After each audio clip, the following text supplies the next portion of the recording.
After 20 years, you would want to break too. But the guys are back now, in charge. It's the Opie and Anthony Show on Sirius XM. Very happy. Nick DiPaolo in studio. Hi. He admitted right away that he's never seen Star Wars. Never seen it. I find that That's actually kind of amazing. fascinating. I hate that shit. Yeah. But you're old enough to...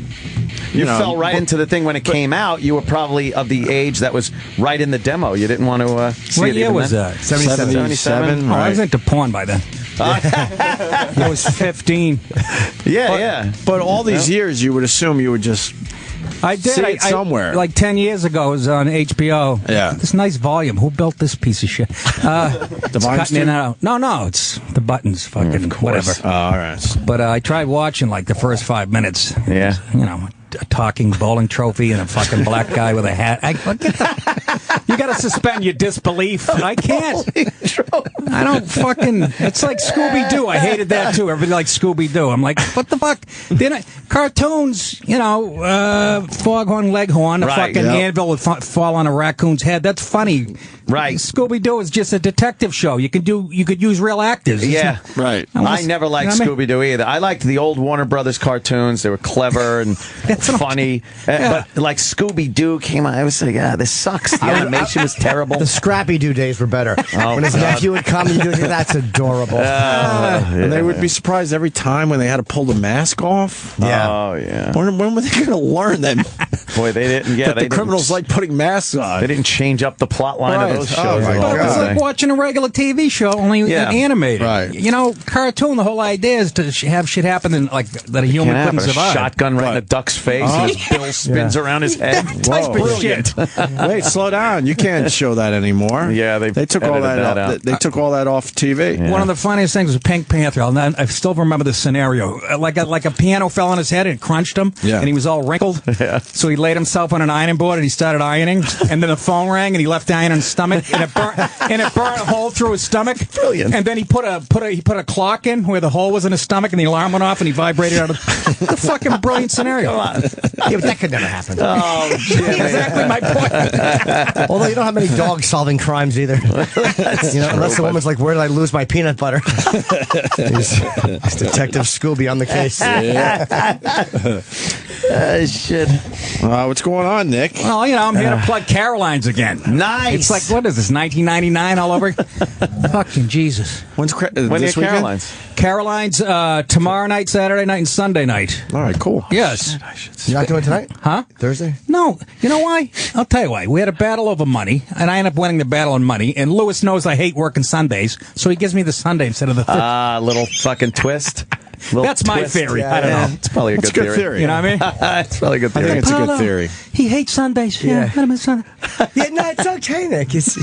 Why do you hate Sundays? It's not a good night for comedy? I don't know. I'd rather be home. There's usually a game of the week on or something. Sure. Relaxing. But, I hear you. Let's be honest. Any day of the week, I don't want to work. Yeah, who wants to? Yeah, Jimmy, you're going to be in Tampa. I was just there. Side Splitters. Is it good? Oh, that's a great club. I've never done it. Oh, it's a fucking great club. Yeah. I'm there the 11th and 12th. The guy that owns it's a hard drinking.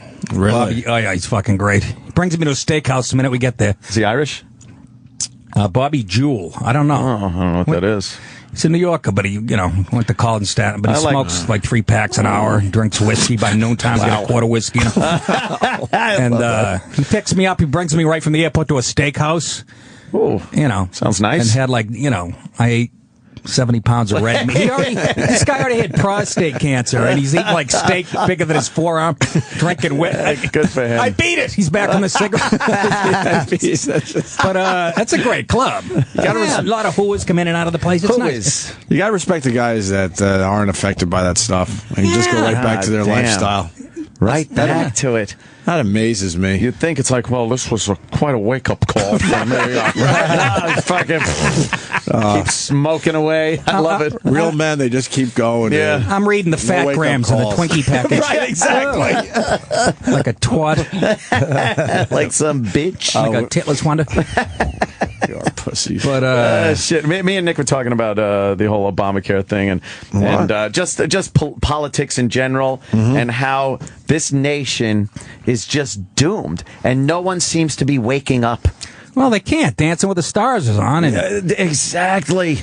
There's a plane missing. There's this. We're fixated on all these little peripheral things while we're just being robbed and raped. As we go to work on a daily basis, if you told anybody back in the earlier days of the United States that the United States government and the state that you live in, or whatever, was going to be more than 50% partner with you in everything you do financially, No, exactly. they'd have packed up and gone back to fucking England. no, that's exactly right. And then all Yeah. the young kids that voted this dope in and fucking and immigrants, they don't know the fucking true meaning of liberty. I They guess. don't know. Like you said, you wanted to shoot a rabbit in your yard and cook it tonight. Right. You'll get arrested for that. You My wanna go grandmother out. used to do that. Yeah. She'd kill it with a baseball bat. That was a basic freedom. Nobody said that boo. if you told someone that would be against the law years ago, they think you were crazy. I can't go out and hunt food for my family. Get out of here. Try planting a tree in your yard. You're going to go through like a year and a half of paperwork to Plan plant the one. tree. Try to take one down. I had fucking inspectors and permits and shit just to cut a tree down in my yard. But it's Years your ago, property. You could clear an entire fucking field. No one cared. Tribe. Yes, a tribe. You could clear a whole tribe out of it. But 10 Iroquois in your backyard. Get the fuck out. and everyone still gets up and we are the freest nation and the freedom we should appreciate. It's being robbed from us on a daily basis at the smallest local level and at the highest federal level. Everywhere in between, we're being fucked in the ass, and we smile and watch Dancing with the Stars. Well, we don't know how to do it. I wouldn't even know how to get a hold of my congressman with you. Did you No. learn that in school? No. No, And there's they don't no want you more. to learn it. Well, you can get a hold of those guys. When you see some of those clips of a man on the street interview with a congressman out in Washington, and they go up to him with the mic and go, Mr. Congressman Right. or Mr. Senator, Right. and they literally run away from them. It's Right. like, you fucking represent me, you cocksucker. Well, that's what they don't even realize. They don't. that they represent us. It's That- not the other. You know what I mean? You That can fuck whole- up your yeah. congressman and go, "You're fired, dickhead. I'm You your should boss." be able to go, look, asshole, you're fucking everything up on his desk, right in his face. Hey, you. But no, you get thrown out and arrested before you even get close to the joint. You see Chuck Schumer in a restaurant, you just slap him the side of the head on Right. the way out. Hey, stunad. What are you going to do? But what are you going to do? Exactly what everyone else does. Watch some fun TV. You start the revolution, we'll follow you. Yeah, that's Well, I'm just 50. it. If I was 18, I'd join a militia tomorrow. Right? You know what I mean? Can't I'm now. I just get bad too old shoulders. I now. got hips like Billy D. Williams. What am I going to do? Like that fucking... it's like Billy D. Yeah, Was he in Star Wars, I take it? He was in The Empire Strikes Back. Yeah, he was part in two. one of them. Yeah. Yeah. Not Empire doing this. Strikes Back. Yeah. Third one was a little What was weak. that about? Welfare? Love it. It's so funny. You guys are talking about hell, and I'm in the car, and I'm screaming at the radio. I stop screaming. I hear either Opie or Anthony goes, Yeah, Nick's in the car, and I'm probably yelling in his radio. That was me. I had no Yes. doubt. It's like, damn. That's what I heard as I stopped pretty yelling. good. I'm in the car going, it's a fucking ruse. Don't you understand? It is a ruse. This whole fucking thing. You got new insurance? Because you're a guy that doesn't have kids, and you got to now pay for I don't that know, stuff. but I know I can get my yeast infections paid. That's good. Oh, God. Yeah. And I know there's also this controversy with whether Catholic religious organizations should have to foot the bill for birth control and abortions and things Yes. like that. And that's kind of a tricky situation. That is a tricky one. If you're going to adhere to the rules and say that the churches do have a right, then you can't force them to pay for a woman's birth control if it's against their religious Right, beliefs. good point. So how about they pay taxes? Fuck them. Pony up. I'm Tired not of religions. against that at Thank all. you. I absolutely I agree with think that, too. I think the churches should have to foot the bill also for I do, fucking too. taxes. Absolutely. And if they want to say in what they should or shouldn't do, then Pay your pony taxes, up. motherfuckers, and then you can use all the charity you do as a big Yo, write-off. Slow down. Growing up, we were a church. You guys, of course, the Hughes family was a church. We were a church. What do you mean you were a church? My dad figured out a way. He's like, Oh, my if we're a God. church, Yeah. we don't have to pay taxes. Yes. His real my name is God. Greg Hubbard. I'm not Yes. no. I was The funny embarrassed. thing is, Opie molested himself. Exactly. And can you blame him? We actually were officially a church. He found a loophole, but then he got mad if we didn't take the tax exempt certificates with us, and so we could show them we're a church, so we didn't have to pay taxes. Wait, on you things. would go to a store with these tax exempt I certificates? never did. It was so embarrassing. And if you I bought groceries and they said, No, all right, it's more $60 and here's the tax, they It wouldn't was pay more tax? like getting, some sneakers or something with your pals at the mall, and then my dad expected me to hand over this thing that proves that we're part of a church, Wait, so I what'd don't you have to pay taxes. Did your dad build a steeple on your garage? He figured it out for a year or two.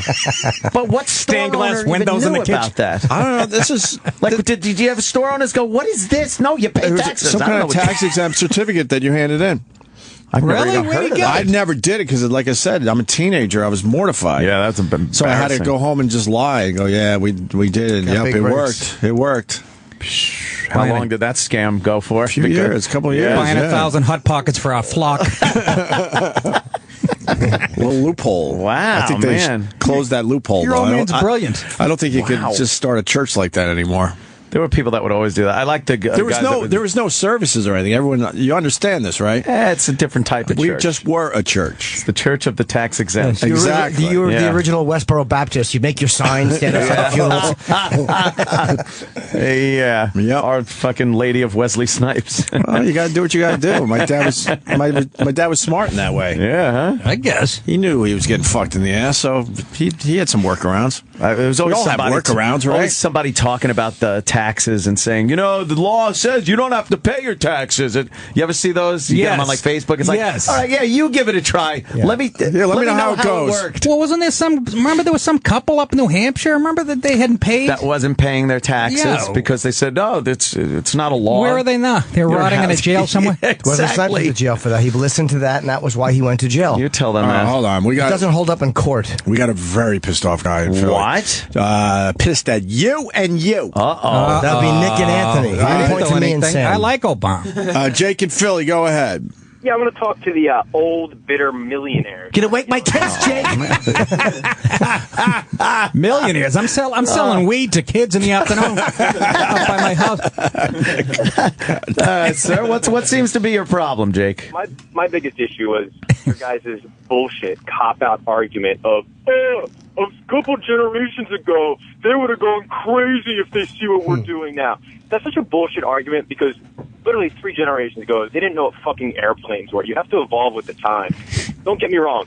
Taxes aren't where they should be. There are some regulations out there that are bullshit. Don't get me wrong. But to go with that cheap-ass argument when you're sitting on a fucking gold throne in there, that's bullshit. Don't tell me. You know why? Because I could have had 2 gold thrones, you fucking dick. That's right. The government is taking half my money. Don't look at me and say, oh, you're rich. It doesn't matter to you. I don't like having my shit I earned taken.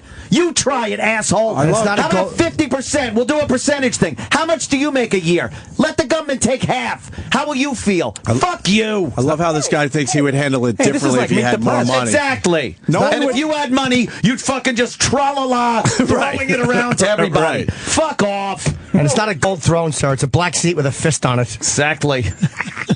Anthony, And it's tiny. What? you're a fucking retard. You literally play. You go and you play blackjack. You play $30 hands. You have fuck you money beyond $30 hands. I play $3,000 hands, you fucking asshole. And you know why? Because it's my money to do it as I fucking please. Don't tell me because I spend my money irresponsibly that it's not my money. I could do whatever I want with it. I don't want the government telling me what I have to do with it to a point. I understand taxes are necessary. You got to keep the highways fucking paved and shit running. I understand that. But I don't want my wealth going to other people that haven't achieved wealth to equal things out below me. It's never supposed to be equal. No, You it understand? wasn't. It's a free market system. It was never Equal supposed to be rights, fucking not equal wealth. That's bullshit. That's totally against what this country's about. I understand, but my point is, Apparently not. you sound awfully hypocritical to literally spend all of this money the way you do, and then complain when you have to write a little check. A little check. A little Hey, check. dick face. You don't understand how big the checks are that I have to write to government agencies. You don't get it. You're not educated enough to fucking voice this argument with me. You don't know. You don't know the amount of taxes I fucking pay. And no one has a right to tell me whatever money's left over, how I can or can't fucking spend it. Blow me, man. You're the hypocrite. No, you're not getting the point. You're not getting the point. Yeah, I am. It's not anything about how educated or uneducated I am. Right. Fuck that point. It's not It's the educated. I fact- said you're ignorant. Okay, a little bit. Ignorant has nothing to do with education. You said he really. wasn't educated enough to do it. Yeah. Okay. Well, good. Fuck him. Well, you don't have enough. You don't have enough knowledge. What? No, okay, Go ahead. I thought you were going to keep talking. So, no, it comes down to the fact that on one hand, just all that I'm looking at is your personality on the show. So Right. fuck that, whatever. Good point. You, on one hand, you'll sit there and go, I went to Borgata, they took care of me. It basically was like an $80,000 night, sounds like you talk about. And then on the right hand, you sit there and fucking bitch like crazy about cutting these checks. You just sound like a hypocrite. That's all I'm saying. You're entitled to your opinion. Where's the hypocrisy? There's no I'm not saying- I hypocrisy don't in see the hypocrisy. spending the money, my money that is left over. It's only half of what I earn that's left over, and spending it like I fucking damn well please. You don't know what I do with the rest of my money either.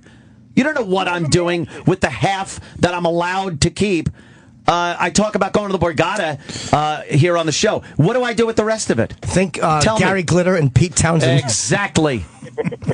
I had a whole gaggle of Mexicans in my yard yesterday. Oh, were they mowing the lawn, getting the leaves out of the way. It was fantastic. I pay them very well. In cash, too, right? That's how I work. Well, you got it. You Yeah, don't of want to course. pay it. No. Well, that's a good point, though. You're employing I'm people. employing fucking people. I got Rising tide carpenters. lifts all boats. Yeah. I got carpenters working downstairs in my house. I got painters. I employ people, motherfucker. I understand. Listen. No, you don't. Let me just, one more point, and then I'll... Hold on, Carl wants Points in, on too. your head. Carl's a faggot. Carl, No. maybe Carl agrees with you. I don't know. Carl works at Bill Cox's outfit. Go ahead, Carl. You're on with Jake. Ain't got no gas in it. If he fancies himself a faggot, I agree with him. Oh, fancy. This motherfucker, I was in my early fucking 20s when Obama got elected the first time, and I guarantee you that just like every other young person my age I knew, this cocksucker voted for Obama and loved him first because why? It was the popular fucking thing to do. Yeah, He's a that's goddamn right. fucking celebrity, and that's it. You know why I'm a fucking Republican? Because my fucking dad worked his hands with a fucking bone every fucking day. And worked boots Wouldn't let him touch me. Exactly. Scary. Gave happy ending massages. His dad did what? Worked his hands to the bone. This guy, he's got no problem. Don't let him Pricks. hand you the birthday cake. It's disgusting. He's got no Bony problem hand. with Obama taking half Get of it, his Jimmy? fucking money. But if Obama wanted half of his girlfriend's pussy or half of his boyfriend's cock, would he be happy to that? Ah! He's laughing at him. Go ahead, Jake. So, all right, let me just make my point, and I'll hang up. Oh, boy. No, you didn't address Carl though. Carl made some good points in This there. is like Meet the Press today. It really is. Yeah, I thought Carl made some good points. Yeah. I agree. I'm going to refute to what he said because he's making accusations that aren't true. I'm in my upper 20s. I'm a small business owner. What kind of business? What kind of business, Jake? Thimbles. Why would you? Small. Are you? It's sales. I employ. What about the All right, so faggot? for What about boats. the faggot part? Well, that's all right. Everyone's entitled to their opinion. Well, I'm fighting it. Oh, sorry. You're talking to me. Well, you said he had a lot of things that weren't true. I figured you would start with the faggot thing. Well, nobody's perfect. This is before you go. Before I forget this. This is the mentality, though. This No, is the the message- mentality. you're right, That, it's caught that on. somebody should have a say over what the fuck I do with what's even left over now. Right. Like I don't have a say for half my money. Half the money I earn, I have no say in what happens to it. It goes away. And now some of these motherfuckers want to have some kind of say in what's left over Right. and how I should spend it and how I should feel about spending it. And why shouldn't I just tell you to go fuck your mother when you come out with something as stupid as that? There's a tax on that, too. Please let Yeah. me finish, please. It's not the fact that I want to dictate how you spend your money. It's just hard for the average Joe to swallow your rants when you can live the life. But that's none of it. But that's none of their business. No, I think it is how he easy. spends his money. You know, because percentage-wise, it's all relative. Take a person that makes $40,000 a year. Let them keep 20 of it, and then have the neighbor tell him how he should spend that 20,000. He'd get punched in the face. Is what would happen. It's not about trying to dictate how you spend it, but it's just hard to relate. That's my point. Hey, you know what? You relating to how I spend my money ain't my fucking problem either. But this is affecting everyone, the middle class. We've said it. It's a new mentality. When I was in my 20s and somebody was rich, I wanted to be like them. Right. I didn't fucking go, he's a prick. He's a villain of him, 1%er. right. Yeah. That fucking mentality is caught on in this country. It's evil. You know? We've also made the point that to us it's just annoying. We do have enough money in the end, but this shit is also affecting the middle class for big it. time. Nobody gave it to you, Opie. How long you guys been getting up at 4:30 in the fucking morning? Where was this guy when I was fucking covered in insulation in an attic? In the end, it's not going to... Cutting holes in the ceiling. I wasn't born, you old fuck. It's kind of funny. Oh, wow. Kind of funny. He got you on that one. But we've said many times it's more annoying. Our girlfriend's perfect age for me to fuck them. Our lifestyles aren't gonna change drastically. But I come from a huge middle class family. They're being affected by all this shit. The middle class is spoiled. I agree. And Jake, you would be just as mad if you made a lot of money. Exactly. Everyone I love that the people talks that go, about well, this. if I had the money...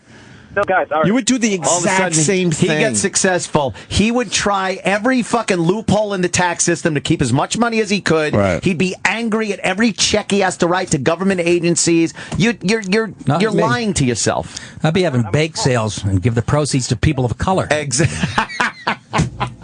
I'm a small business. That sounded so sincere. Small business owner. What's your business? What field? He said sales. It's industrial sales. Sells so weed. I sell things to engineers. Oh, he sells pipes.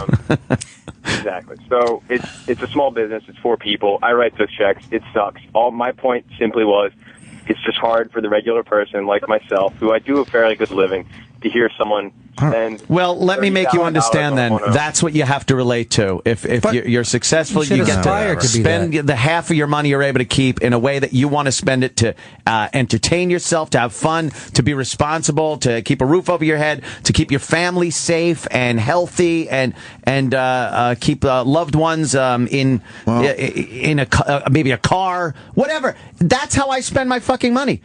I got Larry in Indiana. He wants in on this, Jake. He might agree with you. I don't know. Let's see what happens. All right. Larry! Another faggot on the phone. Go ahead, Larry. Well, I know. Jake's all right. Oh, Jake's would be a good phone screener. It is nobody's business what Anthony Cumia, Nick DiPaolo, Sam Roberts, the man, or Greg Opie Hughes does with their money. It's nobody's damn business. Why is it their business what I do with my money, Larry? Yes. Their money, and the government has no You're right dangerous, to have Jimmy. their hands in his pocket. I think because you had a problem with Larry Yeah. a few weeks back.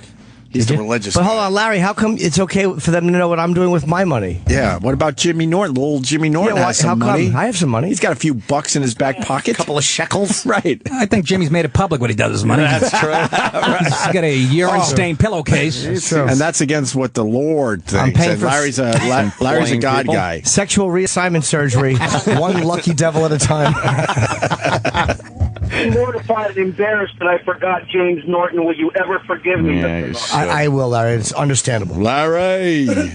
But it really is nobody's business.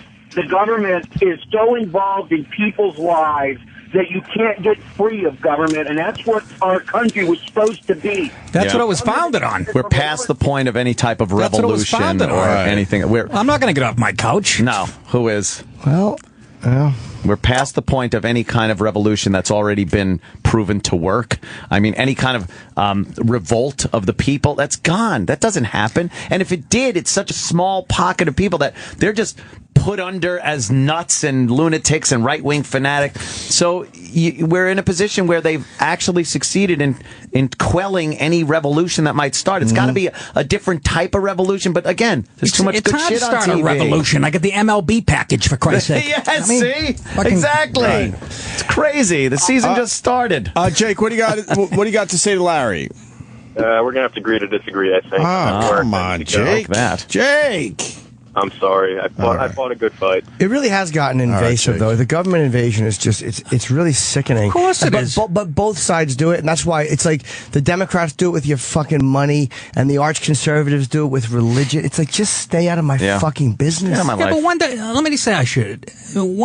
When is have you gotten in trouble from fucking religious right ever? No, but it kind of. I mean, that was true years ago. They used to fucking, but they're not the ones getting people kicked off the air and shit. It's fucking. But after Janet Jackson, that was a conservative administration. All like the fines going tenfold. All that was the conservative administration rolling downhill. Okay, but that doesn't affect your everyday life. You know what I mean? They're not telling you what kind of toilets to use, what kind of light bulbs to put. If you say something on the air that gets you fired now, it's guaranteed going to be a liberal. Absolutely. Very true. But if you slip and say fuck, liberals are much more likely to overlook it and go, well, it was a fleeting expletive. That's true, but in this day, you're probably not going to get in as big a trouble as you would have years ago by saying fuck. I don't know. I find them both to be repulsive with that. And I was always the same way, fuck the liberal. But then after Janet Jackson, that was not a fucking... But I think it's a lot more... Look, if you say the 7 dirty words on the radio, you'll get some arch conservatives saying, well, the children could hear that and you get in trouble. But that at least is a black and white thing. You say it or you don't say it. Here's a list. Don't say this.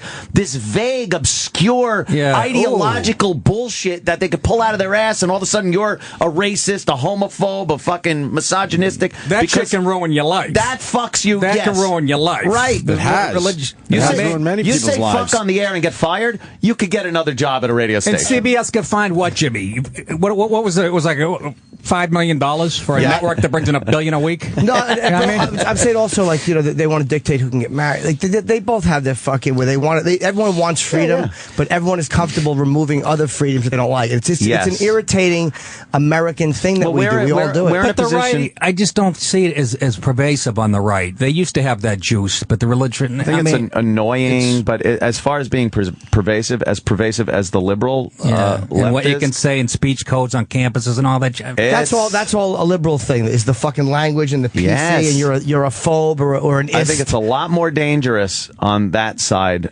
The thing I don't like about the religious right is the fact that, you know, I think stem cells ought to be fucking harvested from live children at this point. I could give a fuck. They're fighting stem cells. They also fight.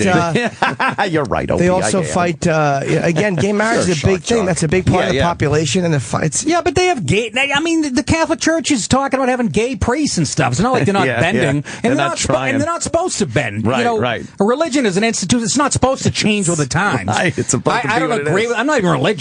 You know, I love how I'm always labeled a conservative. I don't fucking been to church in 7th grade. Right. You know? I don't give a shit about that stuff. You know, they are bending with the times. They're considering having women priests, and they have to. Yeah, it's one of those things where it's like they're not supposed to. A few billion in lawsuits will do that to you. No kidding. Good point, Jimmy. You know what? Fucking lawyers trump Christ. Wow.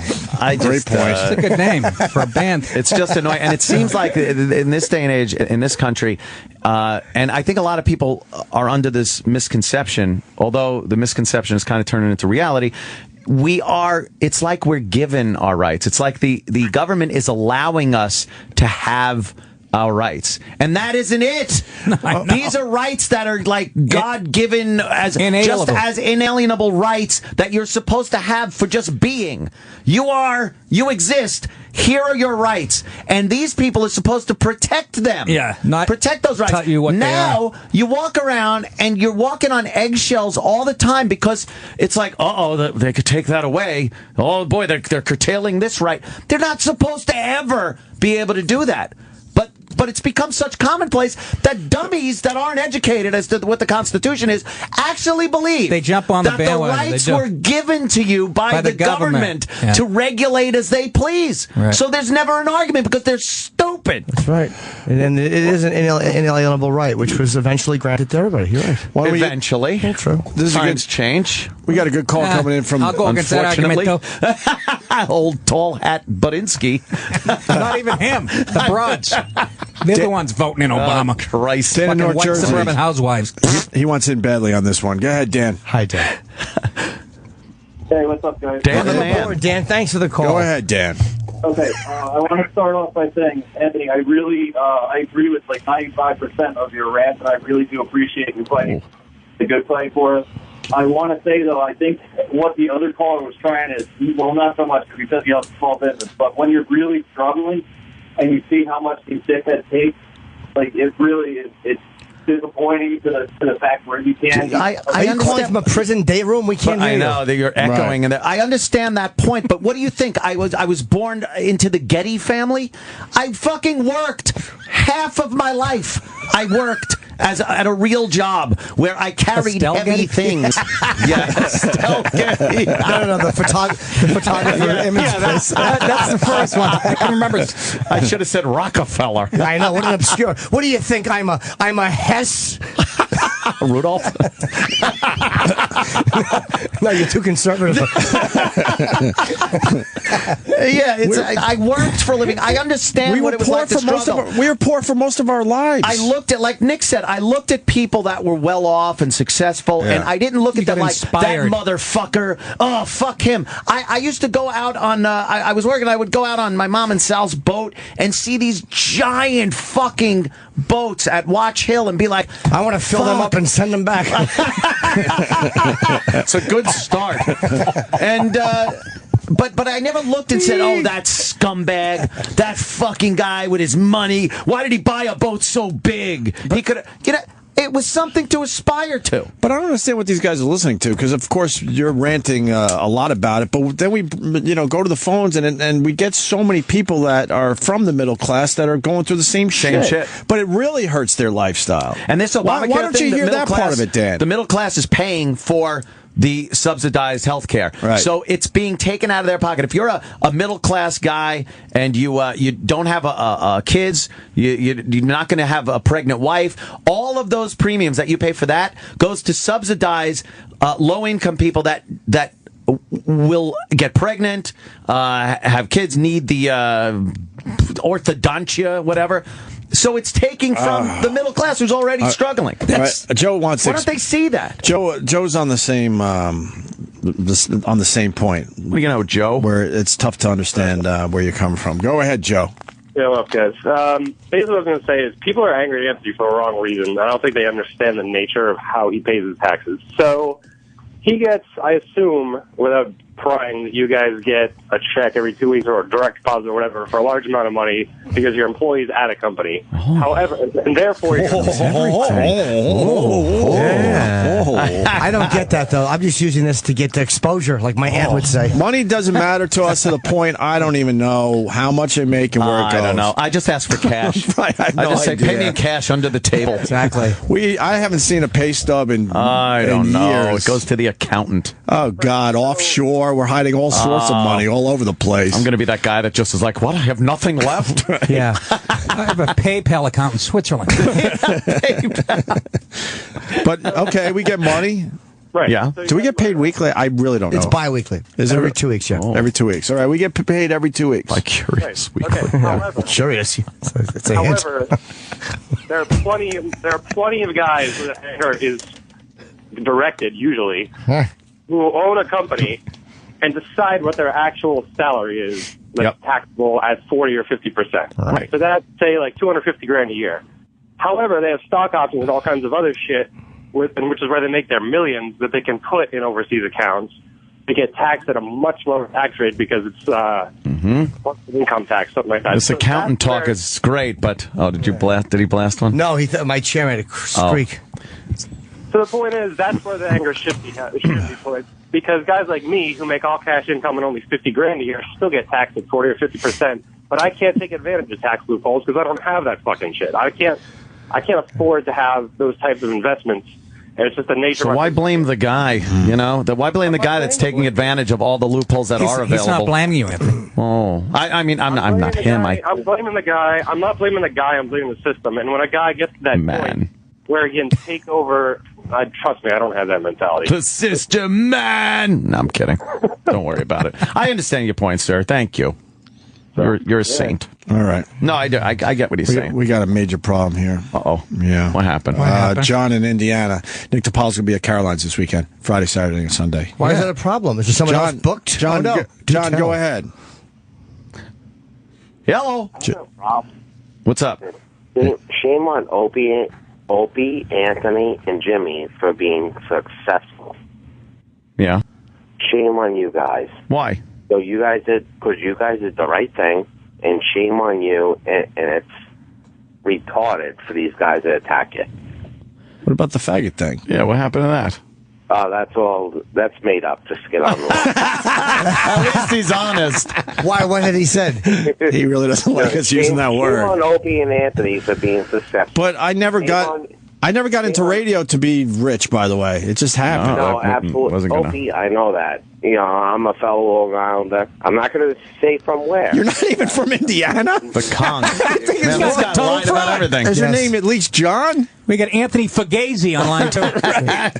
You want me to tell you where? You're from the conch? He's got a summer home in Shirley. No, even worse. Wyandanch? No, Copeg. Copeg. That's one of those weird towns on Long Island. Copeg, Long Island. I don't know much about Copeg. Is that a name Named of after a clam? the Copeg Indians. Yeah. Everywhere on Long Island is Another like group the we wiped out. Indian. Oh, boy. Yeah, you know. Yeah. I saw a Native American standing on the median strip of the LA crying. They were looking at a rest stop named after their grandfather. Shitting eagle. He was at a rest stop. His name was Drillum Holum. What, John, if that's your real name? Sorry. Sorry. Go ahead, Kevin. Sorry. Copeg. Go ahead, Bill. My real name? Yeah. Go ahead, Pete. No. Doesn't matter. Now. Jesus, it's like Liberace. Now. Okay. Well, thank you, John. But I think we're also fighting for. I truly believe we're fighting for the middle class a little bit on this radio show Exactly. as well. By the time they ponied up, they've been cruising on the backs of this country for years. What are the parameters of the middle Lollygagging. class? What Do exactly nothing. Expect everything for free. What is like financially? Financially, what are the Where is it? parameters? I think it absolutely depends on where you live. If somebody living in Manhattan As and opposed somebody to living Tulsa. in Idaho or something like Yeah. that, it's going to be a big difference in where you are as far as middle class goes. That's why when they throw this whole $250,000 a year, if you make that, you're, that's like making when you live in Manhattan. It's like making 11.5.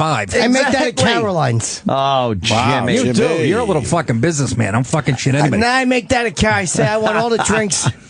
You gotta understand that different parts of the We country. try to explain that to people. They don't get it because we're across the country. $250,000 a year in Manhattan is It's literally like half. It's like making You're on the poor side.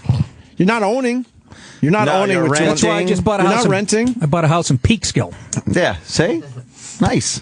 I think they said the average apartment now is around $900,000 for one. Yeah, but that's like you One get room. like 400 square feet. Yeah. That's what I'm saying. One room. The only good thing about paying a shitload of money where you live is no matter where I go in this country, no matter what I'm trying to buy, a hotel room I'm trying to get, I go, wow, that's cheap.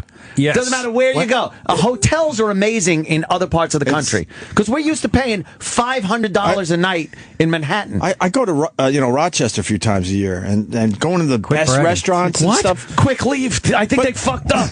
Yeah. But I go to the best restaurants up there with Brother Weeze and stuff, and when these bills come, I'm like, "This is what are they paying for half of this? Yeah, what is this? Do they like you that much?" It's like, no, man, that's all it is. Well, working in Buffalo, I was looking in the classifieds at houses. Yeah. right. Fucking, I mean, it's like 100,000 17 tops. bedrooms, indoor, outdoor pool, maid staff, Right. 18.5. Well, that's because the outdoor pool, you have 2 weeks a year in Buffalo where you can use it. It's an above ground indoor pool.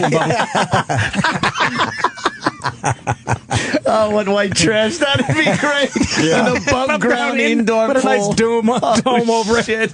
A little deck around it. It's nice. It's fucking amazing. Hate above ground pools. Yeah, not a big fan of the No, above because ground bees pool. always nest under the ridges. You don't like it? You know what? I never thought about that, but that's a good point. They do. You're trying to They come up don't with make them with nests. ridges anymore. No, huh? You They're want a very burger? dangerous with ridges. You grab the edge. Can I get a burger? And you wrap your hand around it or a wasp You nest. feel something. What's this papery feeling? yes. Jesus. Biting into Why my are there fingers. 40 things objecting repeatedly to my knuckles? Is it a colon? You want more of these calls? There's a lot of them today. Oh, they're compelling. You know what? Just Fuck 'em. Terrific. These guys are fantastic when they call in with their Let's go to Tyler. political in New ideology. York. Tyler. Hey, man, what's up? Welcome aboard, up, Ty. Ty? Thanks for the contribution. Long time listener, man. I just gotta tell you guys, I'm actually jealous of you guys, man. You pursued what you love, and you're getting rewarded for it, and all these guys are assholes because they're jealous. They get it. They don't have the balls to admit it. But they should be just as bothered. That's what I'm amazed by. Who should be bothered? People listening. The same shit's happening to them on a lower level. Everyone exactly. aspires I don't understand to be wealthy. why they're not bothered. Everyone in this country aspires to be wealthy. It's a why bad the word now, Powerball Anthony. fucking sales are so high when the numbers get up there. But until that happens, there's just this look of disdain and on people that are wealthy. And you want them to pay more, and they're not doing enough, and they're hiding their money, and they're doing that. And then the second something happens that they become successful, they're doing the same shit. Because it's like it's the way we look at people. It's like, when you look at welfare, it's like, fuck them. There are a lot of annoying people on welfare, and then there are the people that legitimately need it. And Absolutely, I haven't met any yet, but go ahead. Yeah, I'm going by what I've been told. But it's like when you think of wealthy people, it's like you typically don't think of the people who've worked really hard and who are fucking middle class or average people. You used to. No, you don't anymore. Yeah. You think of the people though that have just fucked people under them, and the CEOs that have fucked people. It's like that's the instinct. It's just that's why people lump in a guy like you. Limited those people are as to the entire rich people. It's like calling out, like when you call out everyone on welfare as being lazy, cheating, fucking disgusting people, right? And then you generalize about CEOs. Yeah, but then now you generalize it with the wealthy, and they're all Bernie Madoff. Every single one of them is Bernie Madoff. Yeah, I'm saying that's what people just do. They just look like that. We absolutely should have been on welfare growing up for a few years there. Well, you were church. We had some weird. Yeah, you were church. Listen, how you guys had bake sales and shit to feed yourselves. I just stopped myself, but now I'll say it. We had some weird pride, though. Yeah. And I had to say it that way, a weird pride. Like, we had pride in the fact that, no, we're not going to go on welfare, and we'll figure this shit out. And unfortunately, like, all my fucking caddy money had to go to the household and babysitting money, and we just fucking collected it all and made it work. But we definitely should have been on welfare. My parents just sold me into prostitution. That was the best way. You probably were close to welfare as well. Absolutely. For a time when you were growing up. My mom worked her ass off 3 jobs for her dumb kids. But she could have dropped 2 of those. She could drop 2 of those jobs, do one of them off the books, and get the welfare. She was a receptionist at a hair cutting place. That's a stressful one. Go ahead. Yeah, and then she worked at that disco Chaz, that disco out on by the Walt Whitman Mall that used to be out there back in the 70s. What did she do at the disco? She was a cocktail waitress.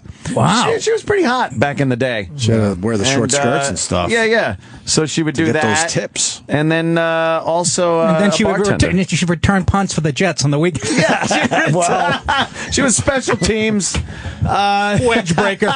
She might have went a set of legs on her. She might have went out with an athlete or 2, but we're not allowed to bring it up anymore. Oh, is that right? I don't know any of this. Yeah. I just found the show about a week ago.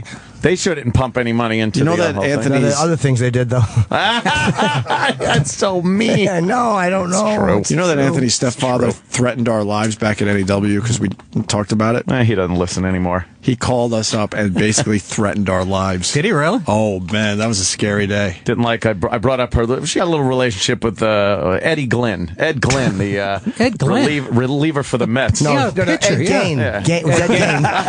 Ed Gain. Is that Louis in a suit? Oh, it's Jim Cramer. I'm sorry. Are you waiting all day to do that one? That one's too good. Up. That's too good. No.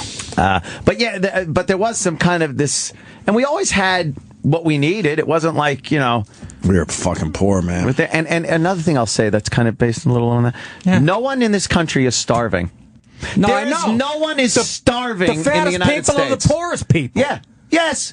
There are not starving children in this country. Cell phones, unless they're abused. If they're abused kids that kid that was thrown in the closet and they tie him up and don't give him food. That's a whole nother thing. Yeah. There is not one child in the United States that is starving because there isn't enough food for anybody. It doesn't happen. It's an amazing accomplishment. I know. We take it for granted. And we take it for granted, and people demand more money be pumped into.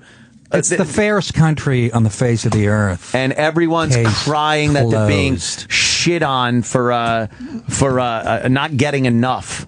Please. And when you blow all that money at the Borgata, yes, which is rare, where does that money go? Is it helping the middle class, or is it helping, like, It's helping degenerate gamblers. Or is it but I helping, do very well over the there. people that own the casinos. Right. And but they employ people. They employ a lot of people. Fuck. So It's it does all- trickle down. You know, No, it trickle does. down works. Well- Trickle up, it doesn't work. Chuck, You can't that's give, right. If you give somebody at the bottom money, it's never going to make its way back up to you. Let me get Chuck on the line here. Chuck, love North Carolina. We should all move there. All right. What do you got, Chuck? Listen, I'm just a dumb-ass old hillbilly from the mountains, guys. Thank you for the call. Here's what can get all the damn people in the country, a lot of them, to figure this shit out.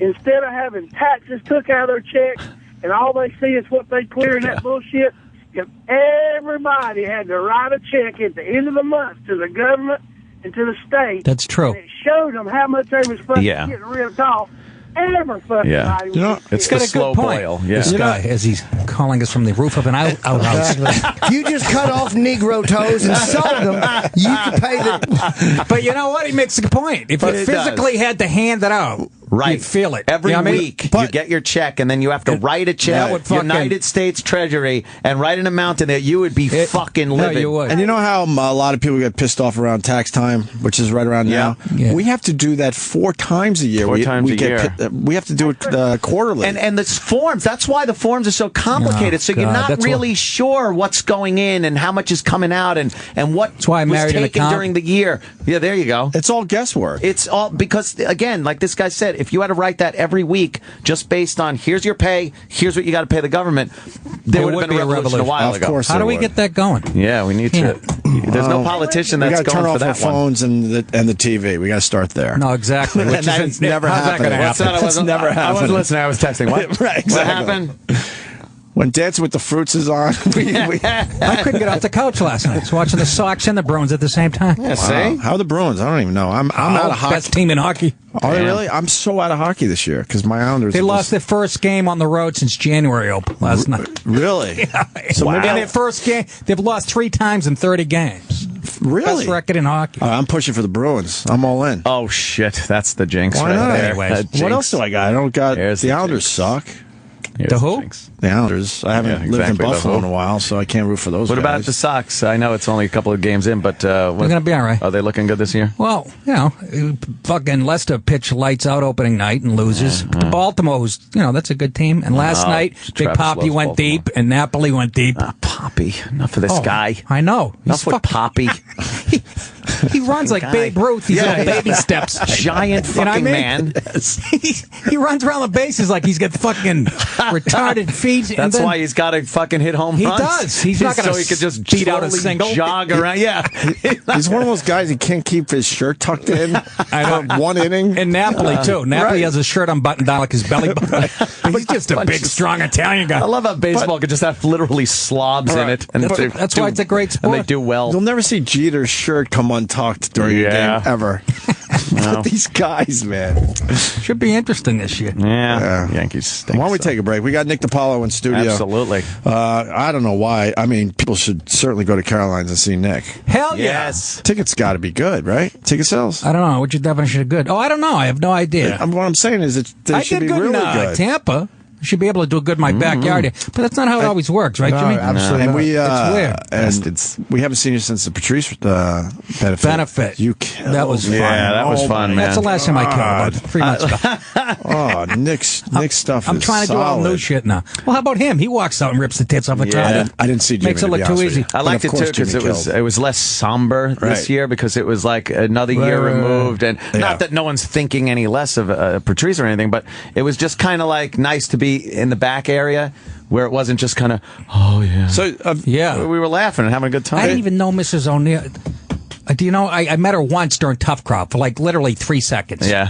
So in the green room, I find out like a week later that was Patrice's mom. Patrice's I mom. was like sitting there, I didn't say Looks hi to just her. like him. I'm in the corner fucking. It's like two Patrices, his I know, you're sister not- and mother. Yeah, I've yeah. never seen more people. You're look not like observant, Patrice. Nick. Oh, is that right? Oh my Yeah, God! they do look like You're not him. observant. I was are like, you? who's this fucking broad? Get her I out of here. saw She's her not a comedian. Google Earth. I knew Patrice's mother. Not a comedian. It's a fucking. Sorry, miss, you're gonna have And, to leave. and then I get a nice watch in the mail, Yeah. for doing the What did you do benefits. with the watch? I sold it on Craigslist. I hope he took took his back. That's what Patrice would have done if I gave him. I got a couple nice shirts out of it. He's such a fucking prick. I'm serious. He went to the store that came I'm from. a watch guy. I I'm hear a shirt Patrice guy. on the radio, and you shirt forget guy. he's gone. I hear him get excited. You know, Jimmy was close. And then you forget he's. I know. I was last night listening to right before bed. I shouldn't. I was made myself really miserable listening to. P? No. When we talked about Face Off. All right. Oh, God, was That's that a great day. When we would talk That was about a great movies one. with Patrice and just it would get inane. We'd just get so deep into the non-plot of a movie and the bad acting and bad special effects. He was So much impossible fun. to convince of it, but I convinced him that Face Off stunk. And it was it's one of my favorite moments in comedy is convincing an idiot that a shitty movie was shitty. Jimmy, what was Face Off again? Refresh my memory. With Nick Cage and John Travolta. John Travolta, they switched their faces. I thought it was a fucking honky movie. Oh, see? No, they switched faces. No, yeah. Nick Cage. Fantastic. I haven't liked him since leaving Las Vegas. It's the last thing. Moonstruck. Jimmy was on a plane with him, and That's a great story. Didn't want to give Jimmy the time of day. He didn't? He was sitting right next to him. L.A. prick. Yeah, nothing out of He him. was trying to have some conversation with him during the flight. Like mild and he chatter. tried. How many times did he try? That 2 or bit is 3. hilarious. And every time he asked Jimmy, Jimmy asked him a question, you turn and go like, "Huh?" Yeah, like I caught him off guard. I said something. How embarrassing! I said, I just want to ask you a question. Go ahead. It's so bad. Jimmy had things on his laptop, hoping Nick might notice. Yeah, we talk comedy or Right. something. You've never seen anybody want less of another person. Jimmy rules. It was really He unpleasant. tried, and then the guy wouldn't take a picture with him at the end No, of the flight. he didn't want to, but he did sign a nice autograph on a fucking menu, which was nice. Yeah. His career must be in a dumper because I sat next to him on a flight like a month ago in 33C. He wasn't a dick. He just wasn't interested. But he wasn't being an asshole. I hate when people talk to me for no reason. Like, you know, when you're on a plane. No, I don't. Go ahead. Someone recognizes you, and you're like, "Oh, Graham, I'm gonna have to talk to her and her big dumb tits." Oh yeah, she's just gonna try to fuck me after. It's terrible. I hate when you get on the plane and you look in the cockpit and the cockpit. It's called Jimmy's ass. Forget it. Let's bail on that one. All right. Nick DiPaolo at Caroline's. It's a Muslim captain looking at a picture of his ex-wife crying while he's eating a pork chop. You know you're in trouble. Friday, Saturday, Sunday, Caroline's Nick DiPaolo. You're going to continue with us. And Travis just told me that he found a quick 5-minute clip with Patrice talking about Face Off with us. Oh, cool. I don't want to get all sad. Yeah, No, right. we're gonna go. We're gonna You walk talked to around. Gallagher a few years ago? Play that clip. That was great. We're going to walk around and take peas and stuff. The audience is going to hear that. You We're not going to hear it. You get bummed out, Chow people. Yun Fat belongs in China with John Woo in China, doing what they do without the American rating system ripping the bag off of both of them. Because there's no way John Woo is going to do a great John Woo film in this stupid Hard country. Target with what's his name, Jean-Claude Van Damme. That was a good movie. I didn't see that. That was a John Woo film. I John saw Woo. Face Off. Face Off was a great I'll movie. throw my coffee in your face. You didn't like Face Off? How can you? It was pretty good. Oh, that stunk with the awful touch that Travolta did. The creepiest move ever. Yeah. Whenever he would leave his wife, he would take his fingers and brush them over the middle of her face. And that was the move he would give her. Like, that was supposed to be the affectionate couples thing they did. And then when Nicolas Cage was in the body, I'm not Castor Troy. Who, by the way, this could be very dangerous for me to say. Who, by the way, could be in the top all-time worst actor. Nicolas Cage? Yes. He is a bum. He's a bum. He was good in Valley Girl with Deborah Foreman. Or Arizona. Raising Arizona. Why is that had bad? Me in tears. Why is he? Because he's royalty. He's like royalty. He takes me out of every movie he's in. He is just every effing movie. He's terrible. Ghost Rider was just shocking. That fingers across wait the a face. minute, no, you're making me turn on Face Off. But it was just that was the big move. It was a good movie, though. It was a good movie. They had to say, how could they connect? How could they make Travolta have such a bond with his wife that she would have the moment where she knew it was him with a new face? And that irritating thing he did every time. Picture any girlfriend you're dating. Picture if your move was to go goodbye and then take your fingers and brush them over the center of her face. She would hate that. Movie stunk.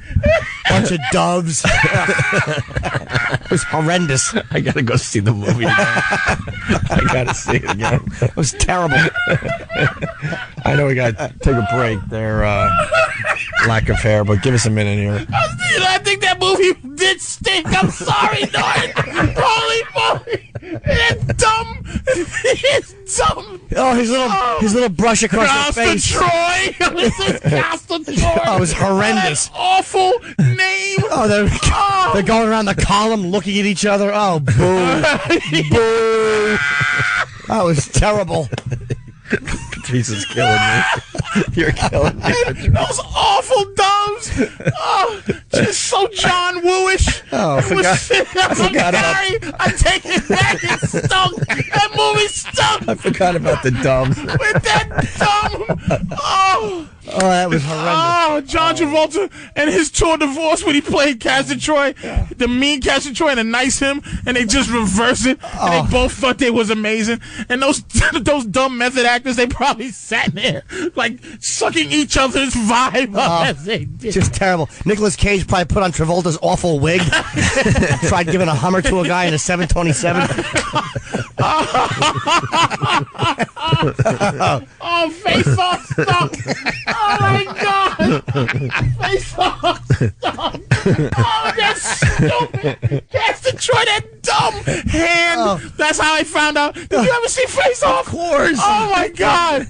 See if you can get a clip of that for when we come back. Yeah. That stupid, annoying finger brush that you're smelling In the fingers over. state-of-the-art prison with the magnetic boots. Terrible. We got to step aside for a second. And Danny, what else you got? You got terrible Nicolas Cage acting? Yeah, there's a clip from The Wicker Man that wow made me laugh really hard the first time I heard it. All right, so F Nicolas Cage and his stupid royalty. Wow. Or how about in Tin Man or whatever? What was it called where he plays the guy who he added Tourette's to try to give his character depth and it had no bearing on the film whatsoever?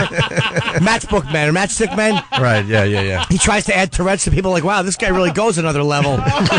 He should be shot. Wow, he's got some range. Oh, you changed my mind. Face Off, it stinks. You see a lot of dumb movies, Patrice. I'm so sorry, dude. I like Face Off. So Norton just made it stink. It just stinks now. It took him 2 minutes. Oh, my God. We'll continue. Also, speaking of bad actors, Joaquin Phoenix. A little story about what he's doing now. Oh, hopefully have his lip operated on. Stacy Keith Trace, we don't need you. He's remaking what was that? Twinkle Twinkle Killer Kane. Tell Mike Hammerface to shut up and retire, you bum. The gentlemen are off to drop a deuce. Stay tuned for their progress. On Sirius XM. And they pee, but they're done. Welcome back to the Opie and Anthony Show on Sirius XM. Hanging with Nick DiPaolo today. Playing Caroline's Friday, Saturday, and Sunday. I had to adjust my volume there. Why? Because I couldn't listen to Patrice. It bothers me. Oh. So I turned all the knobs down because I was just sitting here during the break. Because he's black, right? Then also I'm like, what's wrong with my headphones? I couldn't hear myself. Yeah. Nick DiPaolo's at Caroline's Friday, Saturday, and Sunday. 212. I used to know this number. Oh, Opie, it's 212-757-4100. There you go. Because I sing them to myself. 212-757-4100 for tickets for Nick DiPaolo. 212-757-4100. 4100. The shit that goes on back there in that hallway. I went down to get some pretzels and a little apple juice. Yeah. From the kitchen? And, yeah. You discovered the kitchen, finally. I finally discovered the kitchen down there. To get a bologna sandwich, too, because you have a tummy. Pretzels and an apple juice. That's what I was asshole. It really is. That's a great desicant for your hiney. That's a great combo, though. The apple sugar juice and salt, nice. Oh, it goes together. Nice. Good. It's I like nice. It. And I walked down there, and of course, Denny Falcone is down there. At that end. What diet's he on? So, fucking Haitian fucking. He is a slight man. Jeez, he wasn't always like that. No? You've known him? Yeah. How do you know him? We dated in high school. Listen. That's cute. No, but yeah. Yeah, he is a slight man. And so I'm like, hey, Denny, how you doing? And he starts talking. Yeah, I don't know why you did that. Why would you do that?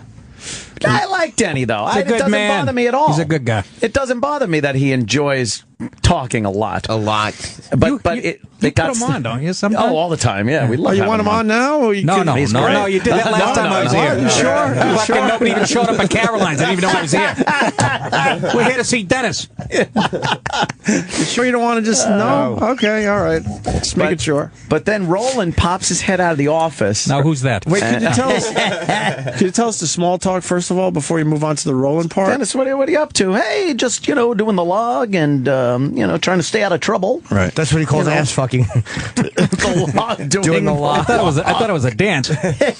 Doing the log. Yeah, you have to. You just roll. And then he's like, maybe trying to get a picture with a celebrity, right, or two, because you get a picture of a celebrity, and then you could use that picture as you're, booking some show gigs, some DJ gigs. It's like, hey, look, he knows this guy, and that's when Roland poked his head out of the office and just went, Dennis, shut up, shut up. Roland did? Yeah. Roland just starts telling him to shut up, and then and he goes, see, I just saved you, and then Roland turns around and does this thing. You know how dogs like push dirt with their back legs? Yeah. He was doing that at Dennis. Oh, that's the cat thing he does. Sam is fucking laughing. It's a circus back there. It's One Flew Over the Cuckoo's Nest down the hall. Yes. You should have seen. It's crazy. He was doing That's his cat move. He hisses at you, and then he tries to kick his duty in your face. You should have seen Roland and Sal after Dennis talked to Nick. Yeah. And Nick went because Dennis said something like he did some joke about John Gotti. I don't remember what the joke was,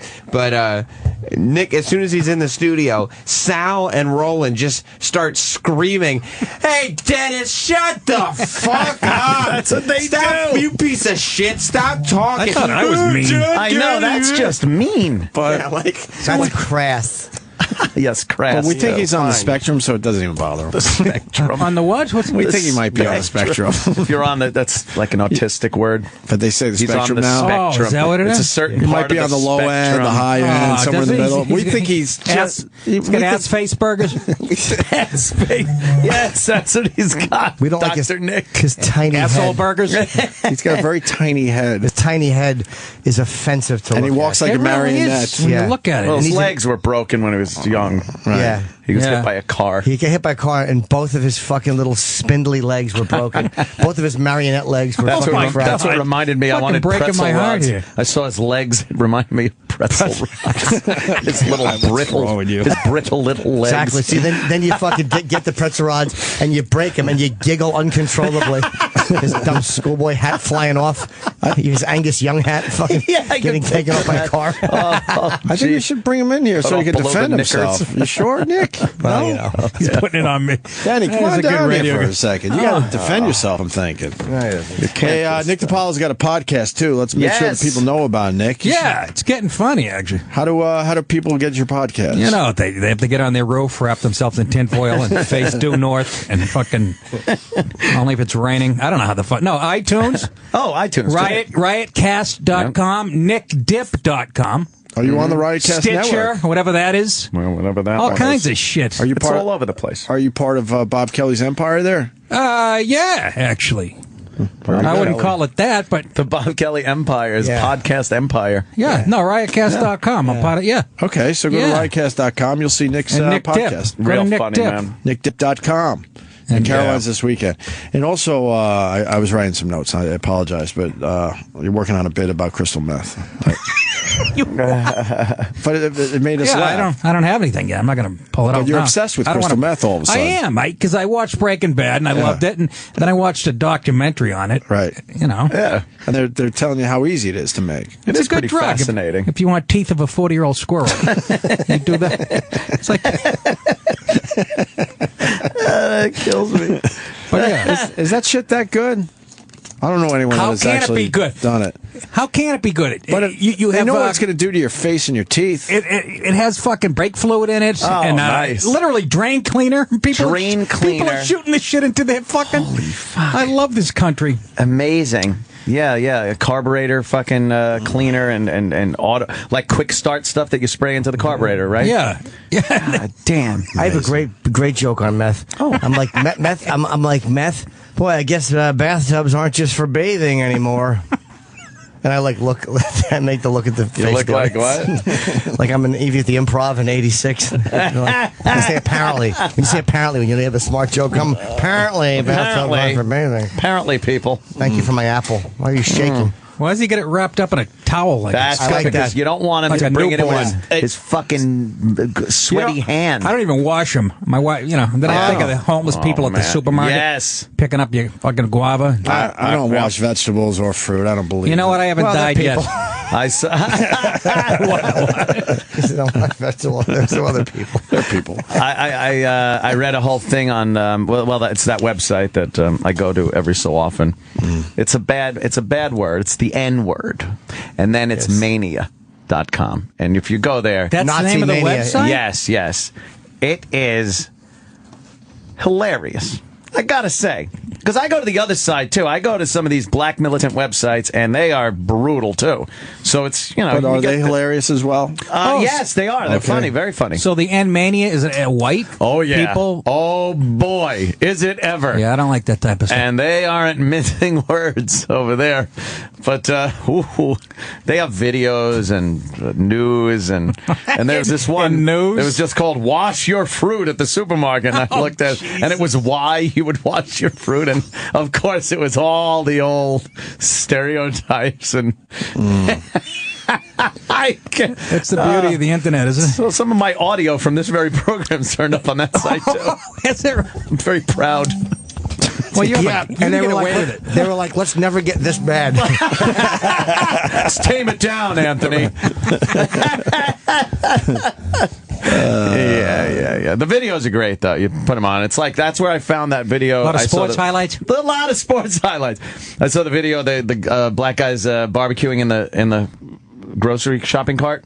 See that one? Oh no! They put the wood, underneath the cart where you put like the big bag of dog food. That's where they put the wood. They put the wood and put there, the food and in they'll put the food in the grill. That's brilliant. And they're cooking. It's brilliant. That's friggin' brilliant. And then if the cops show up, you can just wheel your barbecue away. Right. No muss, no fuss. And what are the cops going to do, though? It's just a barbecue. They're just hassling people because they're black, Opie. Oh. That's what they do. I see. That's what the cops do. It's not like they're cooking a baby in it. No. That's unbelievable. It's actually... It was great. I would like to see that on a cooking show. Why isn't that on the Food Network? I tune into every episode. Shopping cart gourmet. Can we play that video again for Nick? Grilling with Jerome Flay. This has watchability. It really does. I love the audio. This guy is... He's talking it up. I love this guy. I'd watch this. I gotta record this shit, nigga. That's what you call motherfucking ghetto families to the fullest, nigga. Hold on. Let me get exclusive on that meat, goddamn. You know what I mean? I'm gonna get exclusive on this meat. You feel me? Check the grill out, nigga. Look, nigga. Hold on, nigga. That's a mobile grill, nigga. Grill on wheels. Motherfucker grill on wheels. I love this. That's how we do things, man. Where I'm from, nigga, you gotta eat. You feel me? You feel me? You know what I'm saying? Season water. They're right. All we missing is some onions on this bitch. You feel me? Onions on this bitch. Feel me? Dig it. All we missing is the real grill. You know what I'm saying? What's he pouring on? The nigga from Publix brought us a Kroger goddamn buggy. Kroger goddamn buggy. Are they on the White House lawn? Shout out to the show, bro. Shout out to the show. Shout out to the show. What's happening? My baby Drake. All right. We do this shit. Ghetto fabulous. Ghetto fabulous. That's actually... I'm going to go home and try that. It's brilliant. It really is. I got to get a shopping cart. I'll probably get a plastic one.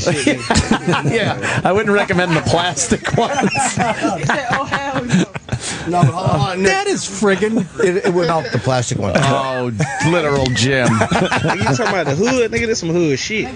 Some hood shit. Is that Who Michelle? wouldn't want to hang out with these guys? Right? Oh, I love looks it. fun, They're the man. best. Nick raises his hand. He's marinating it with his cup of gin and juice. Right. It's just fantastic. Ghetto fabulous. What are the odds they paid for that shopping cart? Yeah, that could be. That video should be doing way better. That's fucking almost... It's one of the many brilliant. That compliments. is... Oh, it Who is, looks at okay. a shopping cart and sees a barbecue grill?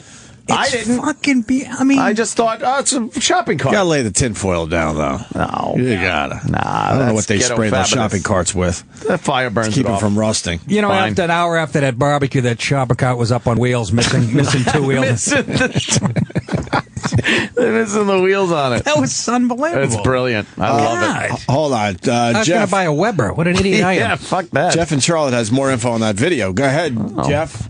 Yeah, it's just Opie just kind of mentioned it, but it's the same thing that he said, is that those things are coated with like super rust protectant and stuff like that. So when they're burning it, it's smoking off into your food, and so you get to consume all that stuff too. I thought they were just made of stainless steel or something. Yeah. No, look at them; they're super chromed and stuff. You know. Oh, chrome. Yeah, that's just some chromium. Right. Oh well, what are you gonna? That's not good for you, right? Lying in the blood. Probably. I don't think they're gonna have to worry about what happens later in life as far as their health goes. I was going to say. Yeah. So they die at, what, 48 instead of 49? I think they have to worry more about lead poisoning at that age than any other metal problems. Speaking of which, let's go to Chicago. Tiny! What's up, guys? I bet you're not tiny at all. A big guy? Yeah, big guy. I'm 6'1", 280 pounds. I love when they call those guys tiny. Joke never gets old, it's does amazing. it? No. I tweeted you guys a couple times. I go by Chi-Town Tiny. I called Jimmy hetero. I feel like this is a very hostile work environment that I can't function, and I think that the fact that if somebody makes a gender mistake with a prostitute, you know, if it happens under 300 times, you can't make any claims, and so far, all right, I'm still barely under the bar. Not gay. You should go to HR, Jimmy. Yes, exactly. What do you got, Tiny? So you guys are talking about grilling in the cars. I was telling the guys on the phone, and I'm just a white guy from Chicago, but I got invited to a project party from some friends in what was called the Rockwell Gardens that are turned down now. But they had a big old party up in the projects, and they busted holes into the walls that go into other apartments, and they invited me for a project, and I'm like, man, where the hell is this thing? And I see the smoke, and they were barbecuing in the tub. They had all the charcoal up there and a grill over that. In a bathtub? In a tub. Holy shit. Again, not a bad idea. Smart. Grill over the top. Yeah, they busted into one of the empty apartments, put a hole in there, and then they had the fans blowing out the smoke out the top. Oh, see, they were safe. Holy Put that energy into getting a job. That is so ghetto. I love it. There's only two of us white guys in that place. I gotta tell you what, it was a pretty crazy fucking... Yeah. It was probably fun, right? Of course it was. Oh, it was awesome. It was great. Yeah, you should have videoed it two white guys. some educational channel. Back then we didn't have the videos, but you got two white guys with a bunch of gangbangers having barbecue. Yeah, right. So, Why were you hanging out with gangbangers in a vacant building? Just What are you buying doing? drugs. Yeah, exactly. Who you? Edward James Olmos. You were educating them. A mind is a terrible thing to waste, young brother. hey, Terrible joke as well. Wow, was that a long bomb? I tripped on his name and then had nothing funny to follow it up. You know, I really completed the fucking trifecta of horrible guys who shouldn't do comedy. Hey, when you're in the Chirac, you got to explore, you know. You're crazy. Although you're a big guy, you can take care of yourself to a point. Yeah. All right, Tiny. Bye, Tiny. Good right, talking to you. George Right Miller on. came back to life. I'm watching TV making comments. People at home are going, what the fuck What is is he it? talking about? We do that all the time. It's like, oh, yeah, that one. Oh, my God. Tired. Nothing else in the news. No. Not really. Other than missing Malaysians or shooting at the fucking Fort Hood. Oh, we did. Oh, yeah. I know. I was in the car on the way down What here, about laughing my balls the off. what about the Malaysian thing? Any thoughts on that, dump? Yeah, good luck finding. They're not gonna find it. I dropped my watch in my cousin's pool last summer. We couldn't find it. Good luck finding a fucking 11-year-old Malaysian kid. Jesus Christ! In the ocean. From 5,000 feet, they're looking down with binoculars. Yeah, What's that? yeah. It's a fucking turtle. Yeah. In the most obscure part of the ocean, by the way. That's why I know it was a pre-planned. The guy Right. programmed it and said, you know what? I'm going to fucking depressurize the cabin. Yeah. We're going to choke ourselves out. And then this thing's going to make a hard left and land where nobody can find us. No one can find it in the middle. It's like the one place in the world that is the worst place for a plane to go down. That's not an accident. Brilliant. The guy thought it out beautifully. No shipping lanes down there, no nothing. Even the fish are like, what the fuck? Yeah. Where are we? There's a comedy club there, though. Yeah. Exactly. Well, when you depressurize like that, if he did that, like knowing that he would be knocked out, Yes. do you think that they all die because it got so cold, like in Payne Stewart, there was frost on the inside of the plane, or do you think that they? I don't think that's what kills you. It's the lack of oxygen. Yeah. No, but you think they Right? die before they hit? The Oh, water? fuck yeah. Oh, I think so. Yeah, too. they'd be Yeah. dead. They didn't find anything on his flight simulator either. The FBI has finished Imagine being that the shit one up. alive guy on that plane. Oh, man. Yeah. What if there's somebody out there still treading water? Oh, jeez. What were they drinking? And out there. Water. Yeah. It's odd, though, because there's the co-pilot. Now, if you start depressurizing the cabin... Isn't he going to notice something's amiss? Well, obviously, you get him in on it and go, look, I'm going to kill all of us, and you convince him. Oh, okay. You talk him into it. No, you hit him with a Gotta be fucking quite a fire good salesman. Hey, hey, Harry, I'm going to get a coffee. What's that? That's your first coffee. I'm going to get a coffee. That's your first move right there. There you go. I'm going to get a coffee. Hey, here's the last words. Why are you picking up the fire escape? Yeah, that's what we found on the black box. Yeah, that was the pinging we heard. Hey, be careful with that thing. All right, that makes sense. Dull thud of metal. You knock them out. Got to worry about this now when I fucking fly? Yeah. Suicidal pilots You always now? assume the pilots, got it together. The fuck? And apparently not. They call it isn't that murder-suicide? You That take him to is. what a selfish fuck. That's mass murder. Do it yourself. Yeah, Steal the plane at night, exactly. you jerk off. Does that go in the books as it should. like the mass In my murderer, book, as it's one of the biggest mass murderers? Yeah. I would imagine it has to. I put him right up there. Yeah. And you find Killing that a lot thing. of fucking people. And we've learned that there's a lot of garbage in the ocean. Yeah. Yeah, everything they say, this is the greatest lead we've had so far. It's just garbage. It's a fishing net and a fucking Barbie doll. And the tsunami in Japan, that shit's still floating out there. Probably. They're finding shit from the Titanic. And shipping containers for some reason. They're falling off of boats. I took a dump off a boat in high school. I'm sure that floated. Everything goes in the Indian Ocean. It's that's the place to go. I dropped my watch at my fucking cousin's pool. Yeah. How hilarious! We still is can't that? find God it. damn, it's fucking. Good luck finding the fucking. Perfect sense. Let's come up with another phrase out of the needle in a haystack. I'm tired of that. Exactly. Jesus Christ. How about a cock in a cock pile? There you go. No one has ever lost a needle in a haystack. So why would we even use that? You wouldn't even look for it. You Plus, just get a new needle. All you'd have to do is fucking get a metal detector. You find it in 3 seconds. Come on. Exactly. Or burn Kurt Cobain own a farm. Right.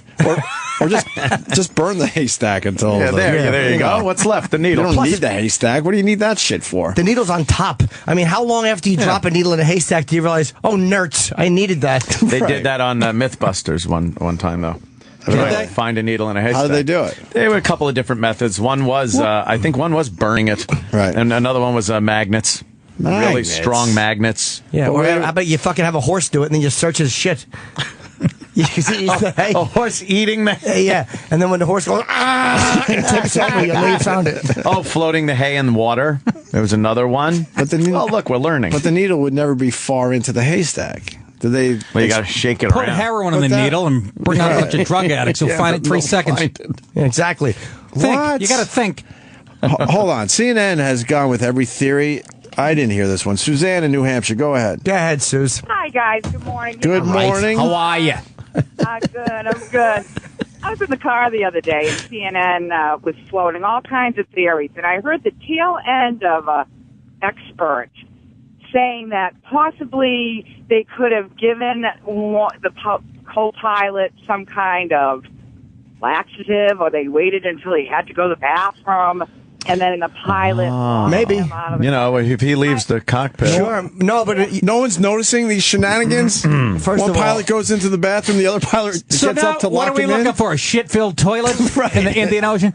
They lock the flight deck. Yeah, what happens is, though, I mean, and maybe the flight attendant comes on. There's always someone that comes on to fill that space, just in case the guy has a stroke or a heart attack. The door can be open, but who knows? Maybe it's easier to incapacitate a flight attendant than it is.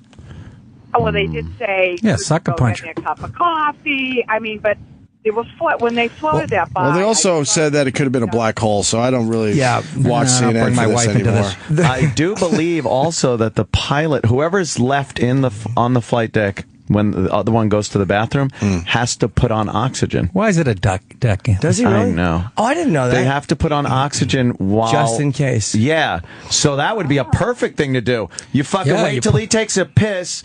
You put on oxygen. Now he's not suspect that you're putting oxygen on, and then you just depressurize the cabin. He's cool for a little while to do whatever he's got to do while everyone else is passed out. We just figured it out. No more talk about this. That's not what the theory I heard was that he told the co-pilot. Yeah. He said, "Hey, do me a favor, go back in the coach and get me some minestrone soup." Because that's what it was. They didn't have any in business. And the co-pilot was walking, and he's in business, and he looks back, and like, remember De Niro and Goodfellas? He goes, no, over there. Yeah. No, in there. I have to go. That's aggressive. I didn't know that. That would make sense. It's funny, now. miss. I was hoping that you'd get hung up on, but you made a great call. Thank you. Quit watching CNN, will you? Yeah. Enough of that. Watching, I was flipping through the channel. All right. Oh, why? You wanted to watch faux news? For Christ's sake, what are you doing? You're panicking. You should be live free or die. Oh yeah, a real fucking red state, New Hampshire. Oh yeah. Live free or die. Blue as my balls. I guess it's a state of dead people now. All right, guys, gotta go to work. Yeah, right. Take care of yourself. Right. Yeah. Thank you for the call. All right. Can't get there from here. Yeah. That was always a scary license plate as a kid. Live free or die. Why? Yeah. What happened? They don't really follow through, do they? With their politics they up there, don't. do they? They don't. Spilling over from Massachusetts. Another one. That bastion of fucking left And wing. what are we talking about? We live in a fucking horrible, it's fucking awful, blue. why go out and vote state? Yeah. It's just the worst. Cuomo now got his fucking mitts in there. I know. Seven fucking rounds in my gun. And then people get arrested for having 10 rounds in the gun. Legal, legitimate gun owners that have never done anything are being arrested for having 3 bullets too many in their magazine. Who comes up with these arbitrary? How does that make anyone any safer? To take somebody that didn't hear of the law, didn't misinterpret, left in the morning, just loaded up his magazine and slapped in the gun without thinking about how many rounds he's allowed to carry. And do you think that's translating to people that are using illegal guns for crimes? Absolutely. And they're going, up. Yo, man, get those rounds out that gun. Yeah. Why do they have to have that? Hey, what kind of accent was that? Because that is the majority of gun crimes. Those weren't deer hunters, I'll tell you that much, Anthony. Yeah, it's kind of silly. It is silly.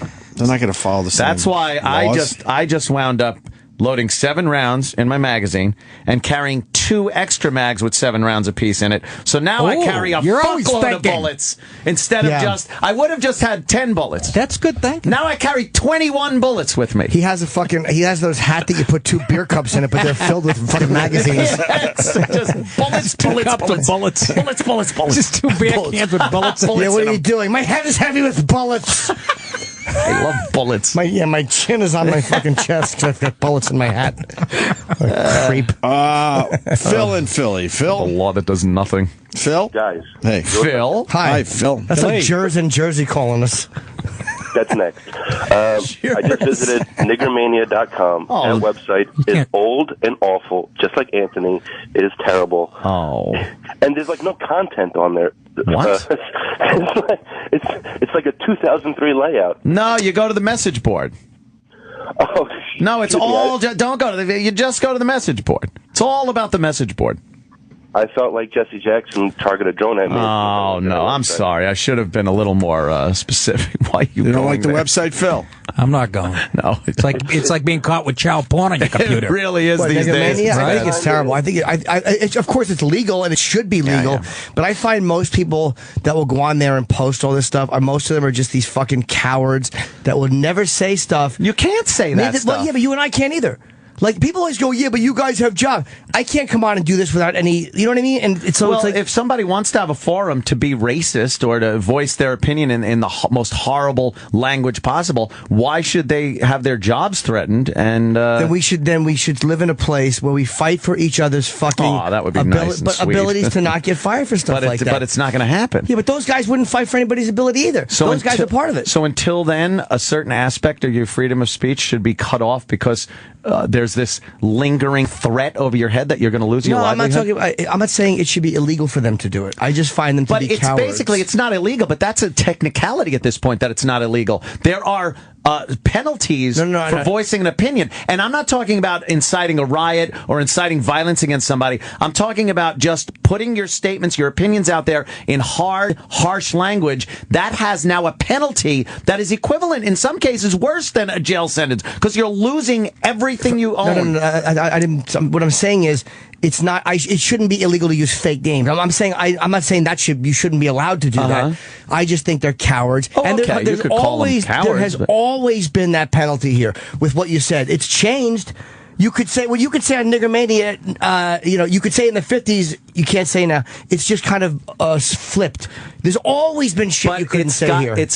Always. There used to be a lot more impact in what you had to say for it to affect your life than there is now. Now it's just if you insult someone, if your opinion differs from somebody's and they call you a racist, you could lose your job. In the old days, you used to have to incite a riot. You used to have to do something, tell someone to kill somebody. It wasn't just a basic opinion. In the old days, if you insulted the church at a certain level, there was a tremendous penalty for that. In the old days, in certain part, I mean, back Who was losing their jobs over insulting the church? I don't think anybody. I think that's if people. We watch people by the week losing their jobs for insensitive remarks on groups. That isn't freedom of speech. It's not. It's disgusting. Yeah. But again, if we're not going to be consistent with it, we have to fucking be consistent. But that speech will go away if we don't let people be anonymous and post those things. That speech will just go away. People should be defending.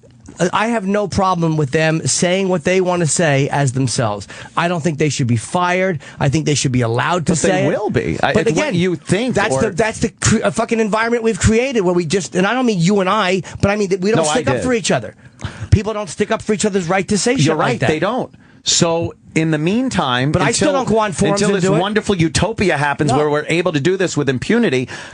We have to not use our real names so we can get our points of view out there in the public eye without being penalized. I don't fucking use. I've never used a fake name for anything. I know, and I can't go on and say that stuff. And you know what I mean? Not that I want to say what they say on Nigger, but there are plenty of things I've wanted to say that were brutal. Right. Where I'm like, I have to think, and I'm not saying that's the way it is, but I fucking operate as myself all the time, and people know how I feel. I do it too. I get into a lot of debates on Twitter and stuff, and it's my real name. You know where I am. You know that, and I speak very openly about things. I'm not. I try not to be offensive in the common sense of the word. People are offended by what I'm saying, but I try to think out what I'm saying, so it's not like, oh, you're in trouble. That's like one of the biggest fears, is that I'm going to post something that is taken either out of context or blown out of proportion. I'm just having a discussion. That comes in with what we were talking about with that guy that called up the other day, and I said, he goes, we need to have an open discussion about race. And I'm like, oh, that's great, until the white guy opens his mouth with an open discussion, and then he loses his job, he's a racist, everything else. Everyone wants an open discussion until you have it. Yeah. All that's true, and I agree with you completely. I'm only talking about the attitude those guys take on those sites. Like, they're these defenders, and they're these fucking little cunts who won't use their real names. It's like, don't come off like that. Just say, I hate niggers. Say it in that fucking tone. But don't act like you're this fucking balls to the wall knight when you're hiding behind fucking NHater 22-L. But I think, oh my God, you got me. I'm 21, so I recognize it. But you know what I mean? That's what bothers me. The penalty is so severe that why would anyone in their right mind put their real name on something, even if you do believe it? The same reason I don't go out and say some of the most, and again, it's not that I want to say that, but this fucking horrendous shit I've wanted to say and not been able to, and it is frustrating. But I have to fucking deal with that, and I deal with that under my real name. It's just a pet peeve of mine. I just hate it. I kind of like that ideologies get out there, even if it isn't with anonymous posts. I kind of like that it's still getting out there. They should be allowed to be anonymous. I don't think because it's a fuck you to the people that are trying to curtail everyone's freedom of speech by being the morality police out there. It's disgusting. No, I'm going to pretend to be one way when I'm really another way, because they don't have that moral courage in their daily lives. That's the same guy that walks in. He doesn't shun the black guys in his life. Oh, hi, how are you? It's completely, here's my fake personality. Your personality is real. Everyone knows this is what Anthony Cumia says. This is how Anthony Cumia feels, like it or don't like it. You're not hiding. There's not one black guest that would come in here and not be able to research every single thing you've ever said. Yeah. So to me, there's a reality in what you're saying. At least you are being you. And we got a guy that has been affected by exactly what you're talking about. Phil in Brooklyn, retired NYPD. What's up, Phil? Hey, how you doing, guys? Hi, Phil. I worked with a guy, and he was working the West India Day Parade, And in the parade, there's a guy he's covered in oil, and he just sprinkles people with oil. I don't know if it's a Haitian thing or whatever. And he took a picture of this guy and put it on his Facebook, and he just wrote filth, like as in dirty. And the next day, the Daily News called him up. Oh, shit. He was in the paper the next day, and he was called down to internal affairs. Just for saying that word. And that's the climate we have to fucking end. Like, that to me is sickening. But again, everyone has saying to... what word? Filth. And referring to somebody in the community as filth. Just posting a picture of a guy and then putting filth under it. And Well, he got... yeah, no, you got to fight back. You got to stop whining about it. We have to fight back. Yeah, it wasn't just a guy. My house. He was spraying, what'd you say, oil on everybody? Oil. It's a ritual they do. Like, they spray oil on people when they see them. And, of course, when they see the cops at the parade, they take a handful of oil and hit it on them so they get filthy. That's what they do. Oh, okay. So it's kind of a fuck you to the... We great to have the third world rituals. yeah, right. But we don't defend that stuff either. Fifth Avenue.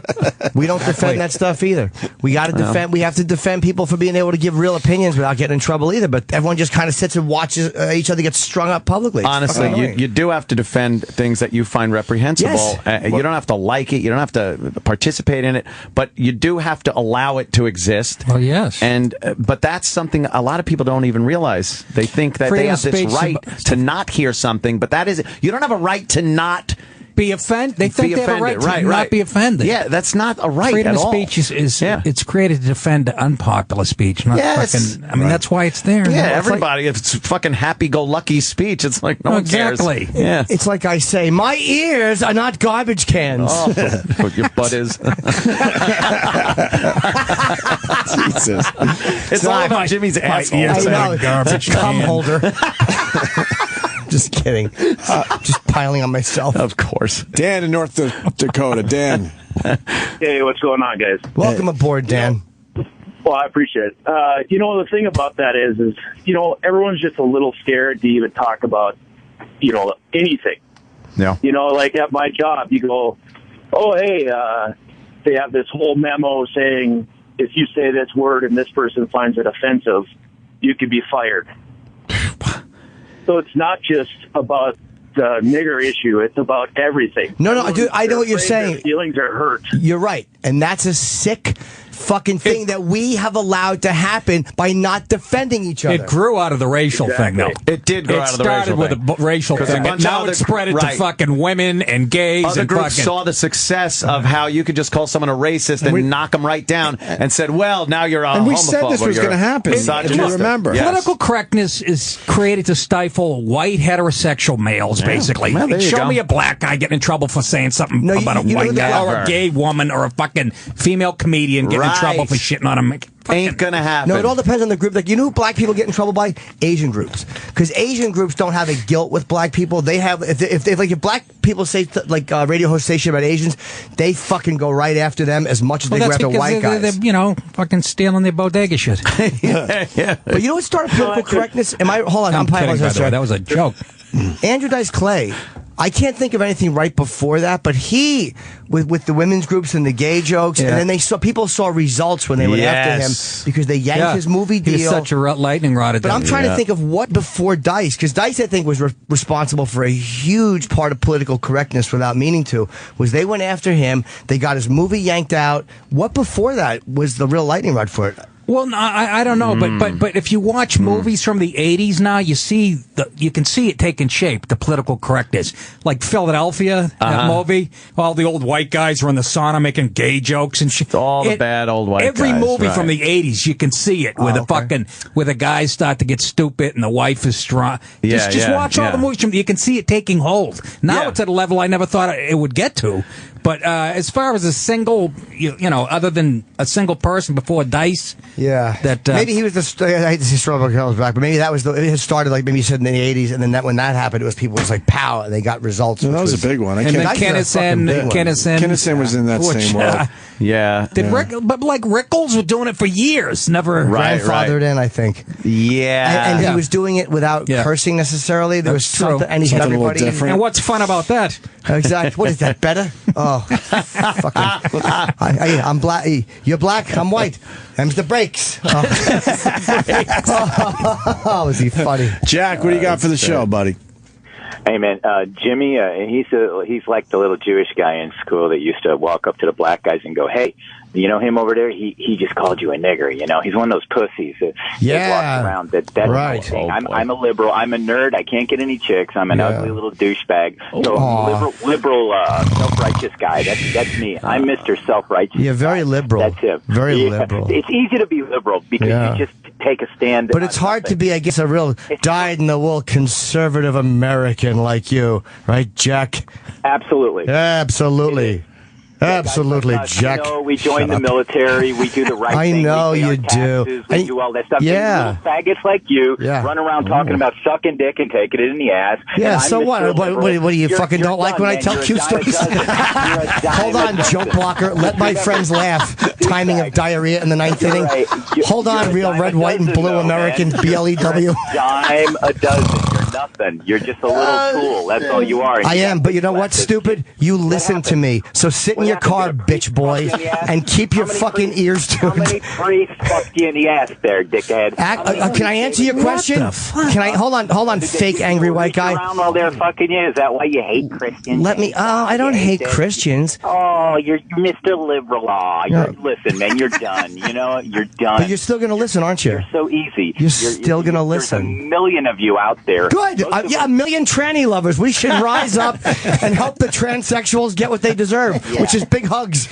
I'm Mr. Self-righteous. Ooh, Jimmy, everybody's a racist, and that's my thing. Everyone's a racist. What? You're done, man. Nobody cares. But you do. You called up and you needed to talk to me. Nobody cares. You care. Great. Jack, you care. I can feel it. I can hear it in your voice. I upset you, and that's what I wanted to do. Have a nice day. No, not really. Did he upset but you? that, by the way, for a real military guy, you think like a woman. That was a military guy? Oh, yeah, we joined the military. But it's like then you call up and go, I just wanted to affect. That's a fucking chick thing to do. Hey, by the way, at Joe_Trucker. At Joe_Trucker. Thank you. All right. He'll get a lot of lovely. Let's say hi to Cameron. Joe the Trucker. Toronto. Cameron. Hey, how's it going, guys? Hi, Cameron. This is socialist. Hey, I just wanted to... Yeah, we are socialist fucks up here. I hate it. Yeah. All right, I guess you're great on that. Nice talking to you. God Bye-bye. bless. I just wanted to know why Jimmy cares so much if people use an anonymous name online. He's free to use an anonymous name online, too. I'm sure Anthony doesn't use his real name on Niggermania. No, I actually, I'm not signed up to any websites. I just visit as a guest on many websites. You could even look at who I follow on Twitter. You'll see I actually follow a lot of militant black sites, horrible liberal sites. So I do run the gamut to get my info. Cameron, you don't see where that could be cowardly at times, though?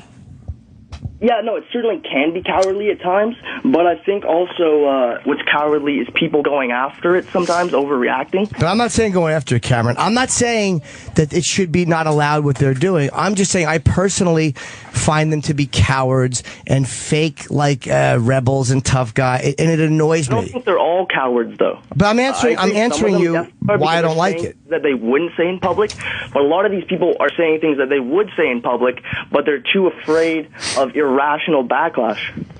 But I'm that's definitely part of it. I'm explaining to you why I hate it. I hate it because to me it's symbolic of what we have become, which is just these fucking little pussies. We don't, and the same mentality that hides their name on Niggermania or any other fucking radical site like that. That mentality I hate just as much as the people who don't defend Stephen Colbert or don't defend people who say racist stuff. Like we just all want to fucking sit back and protect our own little stuff, and we don't give a shit what the next person has to deal Jimmy, with. Hold on, sir. Hold on, sir. Could you hold on for 1 second, sir? Hold on. Do you have an earpiece on your phone, sir? Yes. I am just. Hold on for a second. Hold on for a second, Jimmy. What do you think about the people that black themselves out when they're doing an interview because they feel they're in danger of? Do you feel they're pussies? No, not at all. Now, isn't that very similar? They're afraid of repercussions. No, but based I think, on who they are and what they're going to say. That's true, but I think we understand the difference between the mafia killing you and I want to say nigger and I don't know how to say black on a website. To me, there's a different thing that we kind of understand what the difference is. Like, I'm not saying that to me, I would be a fake if I said that. Yeah, show your face. I wouldn't show my face if the cartel was after me. You know what I mean? No, I think that's a completely different thing. But relatively speaking, I think some of the repercussions that you can get just by speaking openly about race and religion or homophobia, relatively speaking, it could ruin your life. You're not going to get your head cut off. I understand that. But losing your job, maybe your family, maybe that seems to be But there's also a lot too. of guys that are anonymous that they know damn well they're not going to lose their jobs for what they're saying, and they still choose to be cowards. Yes, and I kind of understand. True. I understand Jimmy's point. That's true. And then fuck the rest of us then.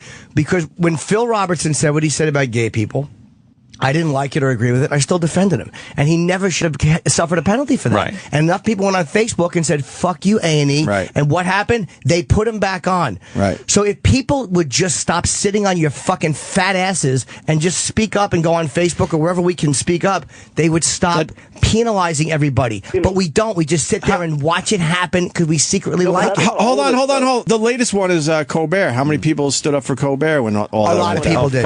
So it's proven that we could push back and get some things absolutely. done. He's almost untouchable, but yeah. Well, as far as Colbert goes, I was happy when he got in trouble because he makes a living mocking guys like O'Reilly, and he feeds that politically correct crowd. He feeds that crowd. He almost seems untouchable and sometimes at that point. it came back to bite him in the ass. On a level do you like, see what I'm saying? I like see what Colbert. you're I met him at Tough. He's smart and funny. Yeah. There's no doubt about it, really. But I'm just saying, he feeds that politically correct machine by mocking. And felt untouchable because of it. And it turned around and bit him in the ass. The monster that he helped create with John Stewart. And so that was my take on it. It's like, good, he get fucking bit in the ass. But I don't want him off the fucking air. No, of course not. Just the mentality that people do is what's disturbing. The fact that that's Suey Park, and they went after him. And I watched her interviewed on the Huffington Post, Huffington Post Live, and they said that the guy really killed her. But the guy wasn't that bad to her at all. But you could see she was like, well, white men feel entitled to interrupt me. And it's like, but the thing is, people only like she probably would be one of the first ones to go, don't generalize, or generalizing is wrong. And then, but that type of generalization, you could generalize about white men. Exactly. Oh boy, can you ever? And this myth that it's only okay to punch up when you're doing jokes is people's excuse on why what they're saying is okay, but why what Nick is saying or something. Well, you're punching down. No, whichever way you want to punch it. Is it? Why it's punch a joke. down when you could kick? Well, but you know what I'm saying. A joke is it's all bets are off. I love this notion I'm part of the oppressor. Meanwhile, I'm making $25 at the Comedy Cellar. Yeah, I'm stepping on your throat. Shut up, you fucking what? I did an Asian on my podcast. My last podcast was telling a story about me and my wife in a restaurant, and this Asian woman was drunk and like belligerent and fighting with people at her table in English. And it was bugging me. It was ruining my dinner. So I just started going, and I started doing it louder, trying to get their attention. And other tables were looking at me, and my wife's getting all embarrassed. But it was a story I told on my podcast. But then I look at my Twitter yesterday, and some girl said, thank you for doing the Asian accent. And I didn't know if she was saying that sarcastically, if that's somebody who's going to get me in trouble. Right. Or, see, just that you have to think that now. I don't think it. It's the weirdest. No, that you got to think like, is this going to get me in trouble? Like, I don't want to fucking think that. I don't think it when I'm doing it. But I'm at the tweet. The tweet I didn't understand. Thank you for doing an Asian accent. I didn't even think about it. And I was trying to look at her. I was trying to look at her. What do you call it? The profile pic to see what she was. Yeah, let me see what you are. I mean, I'm fucking. This is what I should be writing jokes. I'm going. That's what you're dealing with. Cameron, Jack Sue's niece is going to fucking get me fired. You good, Cameron? Yeah, I just have one more point. I agree with Jimmy that it's gross how the majority of Americans about what? I'm sorry, sir. Sorry, what? I didn't hear what you said. You agree with me on what?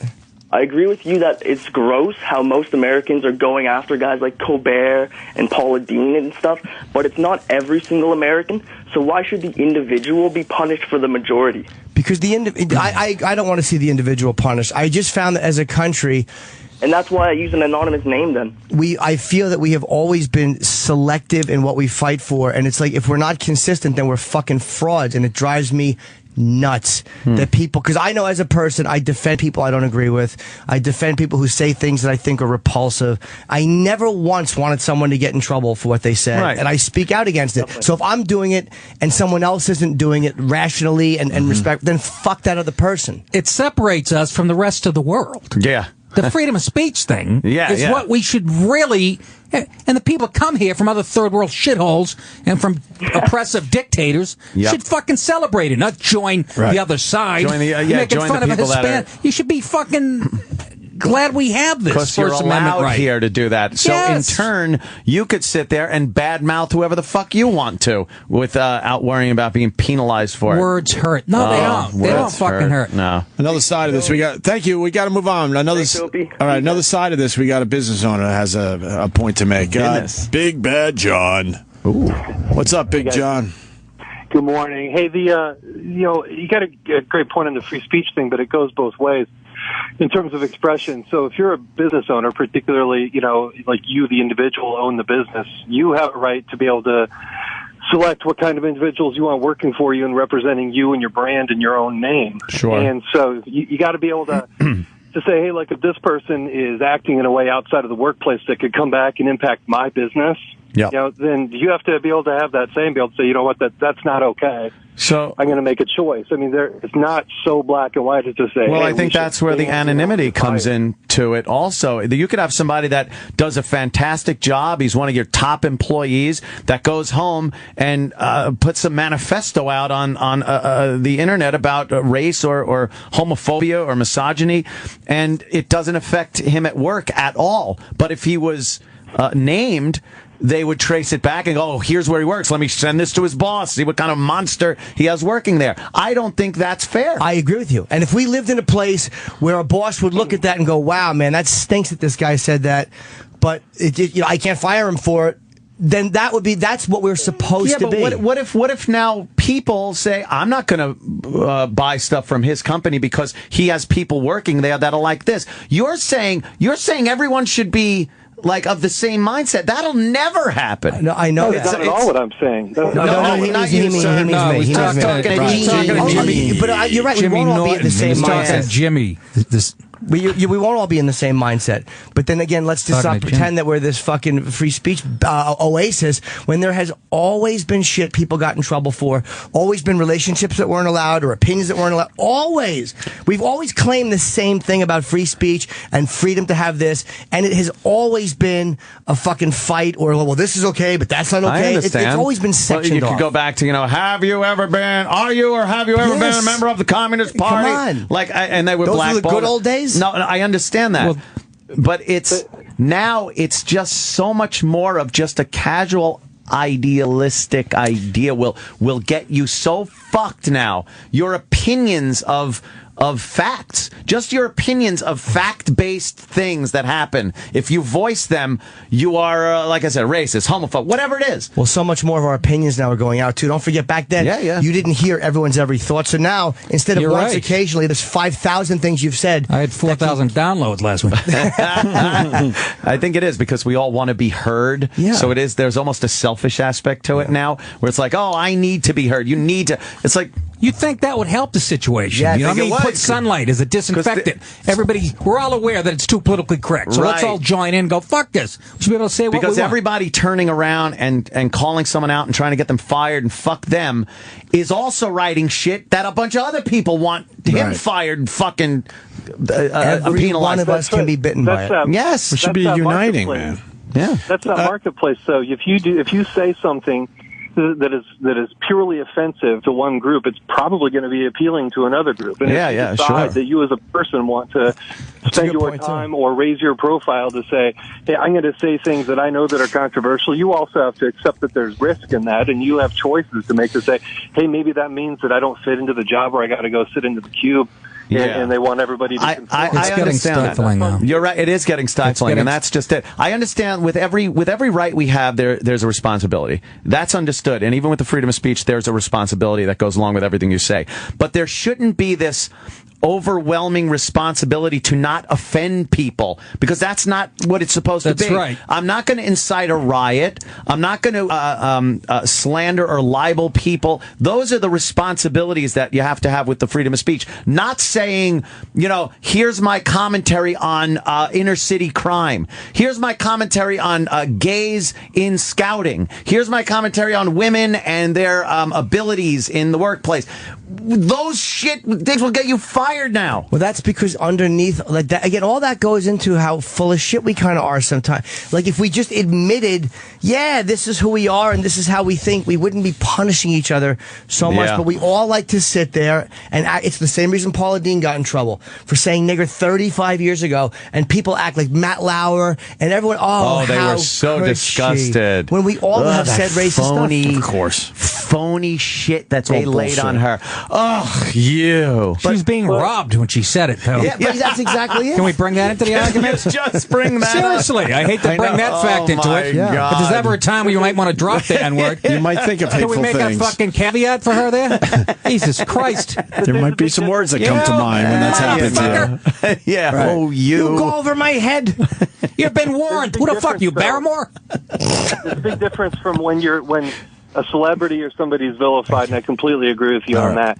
But when you think about social media and everything today, I mean, you're choosing to put yourself out there. That's true. The word That is a good point. I agree with you. You should still. Years ago, you wrote a hateful letter to the editor and signed your name to it. You might cause a problem for yourself. You should still be able to say what you want.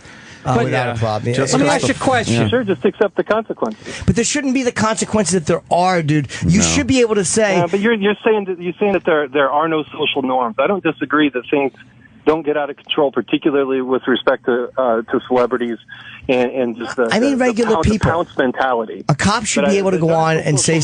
I'm sorry. A cop should be able to say something maybe you can say cops are a little different because we do give them a gun and and a lot of rights. We give cops a lot of freedom because we trust their ability to handle a gun and to cuff us and take us in a car. And you're hoping they're unbiased. And I mean, there's a weird, all right, is that an insight into his personality? Right. Or who he's dealing with on a day-to-day basis. See, that comes into play, too. All right. Good job, guys. All right, thanks, Well, Bear's not going to get in trouble because he's on the right side of politics and show business. He's over how it works. You understand? If that was if shit, anybody he's not gonna, on the right, he's not going to lose his show. No. Will in Ohio. Will. Impervious. Man, Mr. Jim Norton, I am so pissed off because you know why? Why? Because I'm not going to be in Tampa April 11th and 12th at Side Splitters. Oh, no. Oh, man. Oh, no. Edit that from the replay. We don't need that type of talk. Don't terrible. Edit that from the replay. Seamless. He's very pissed at you. Thank you. Absolutely seamless. All right. I have a funny joke I'm going to do in Tampa. Yeah. Oh? I'm like, Florida. I wonder why this place looks like a boot. What's it going to look like? I'll work it out. Holy shit! I wish we ended the show cold right there. Yeah, me too. A slow motion car crash. No, you know what we need right now? A fire in the door. You want one more? Charlie? All right. Let's go to Charlie or Charlie. Depends where he's from. Charlie, what's up? I was just. Why are you guys still worried about being allowed to offend people? That's what I don't understand. Because it's not being allowed to offend people. It's being allowed to voice your opinion. But a lot of times your opinion will offend people regardless. Exactly. I understand that. But, why are you worried? If you're going to say something offensive, you should know that you may catch some shit for it, like losing your job. Let me ask you a question. He's bought into it. No. But who's judging what's offensive, Are you for gay marriage or against gay marriage? I could care less. Okay, all right, way to take it. But let's just say you're for gay marriage, and I'm for gay marriage. That's a very offensive stance to a lot of people in this country. So, I hate gays is Apparently offensive. not. It's passing in every fucking... But I mean, a lot of people find gay marriage repulsive on a fucking deep religious level. Yeah. So me being for is an extremely offensive opinion to those people. No matter where you stand, you're offending somebody, sir. Yeah, so who's judging what is so offensive that you should lose your job over it? Because what I mean is with that website. What was it called? Young people of color mania. That one. Silly Goose why Mania. should you really be allowed to? I guess you're allowed to put. How could you say why should you be allowed? You should be allowed. I've heard you guys say the N-word 10 times in the show already. But that's so. In what context? But you know the context, and you're saying something for that. But no, but people may be offended. They probably But I don't will care. be. They probably will be. But those are people that would be offended regardless of the context of the language. right? If they're mad at me, instead of being mad at me or Anna, what they should do first is write a letter to Nicki Minaj, who dropped it 40 times in Looking Ass Nigga. Yeah, which, by the way, phenomenal. You like that song, I Jimmy, genuinely now? love that song. Yeah, Fucking non-mogul ass nigga is the best thing ever said in a song. And I stand by that. What's the phrase? Looking at it's she says, you non-mogul ass nigga, non-mogul ass nigga.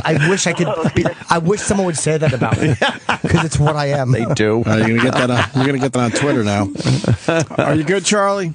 Yeah, I'll talk to you guys later. Take care, Charlie. Thanks, Charlie. See, he sounds like a young kid who doesn't get what freedom of speech really is. It really is adorable for how often people call up and go, hey, you old fucks, and this, that, the other thing. It really is this thing where you look at the youth of America They've bought and into think it. like, oh, I remember They that. got him, Anthony. The libs won. They beat 'em. us.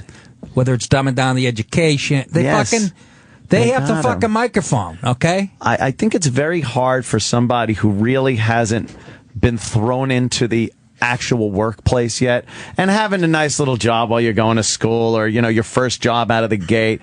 It's adorable. It's not the real. You haven't been fucking beaten down yet by the actual economy of how this country works. So you could voice your opinions, obviously, but they're not educated opinions. You're ignorant of what it's like to be thrown into the American workplace. I smoked on stage at Tampa. This is how tightly run the club is. I smoked Thursday night, Friday night, first show Saturday. In between the first and second show, Bobby Giuliano, who's there every night, realized I was smoking on stage for the first time. And I'm not supposed to do it. No. And 6 people walked out because I was smoking. Really? Yes. And they weren't even close to the stage because I would have seen him get up and leave. Ugh. But can you imagine that? I'm just saying, I'm making a point about self-righteousness. Yes. Leaving a show because I had a cigarette on stage. You had a cigarette. So obviously they weren't affected by the smoke. They just didn't like that you even had it. That's my point. Right. It's fucking like ideology. Ooh, he's not on our team. We're out of here. This indoctrination going on. It's been going on for years, and it's finally picking up that steam enough where it's affecting you. I'll quit smoking. Affecting people. Yeah. I'll quit smoke when I see this smoke come off my cigarette, go up your nose, and your head explodes.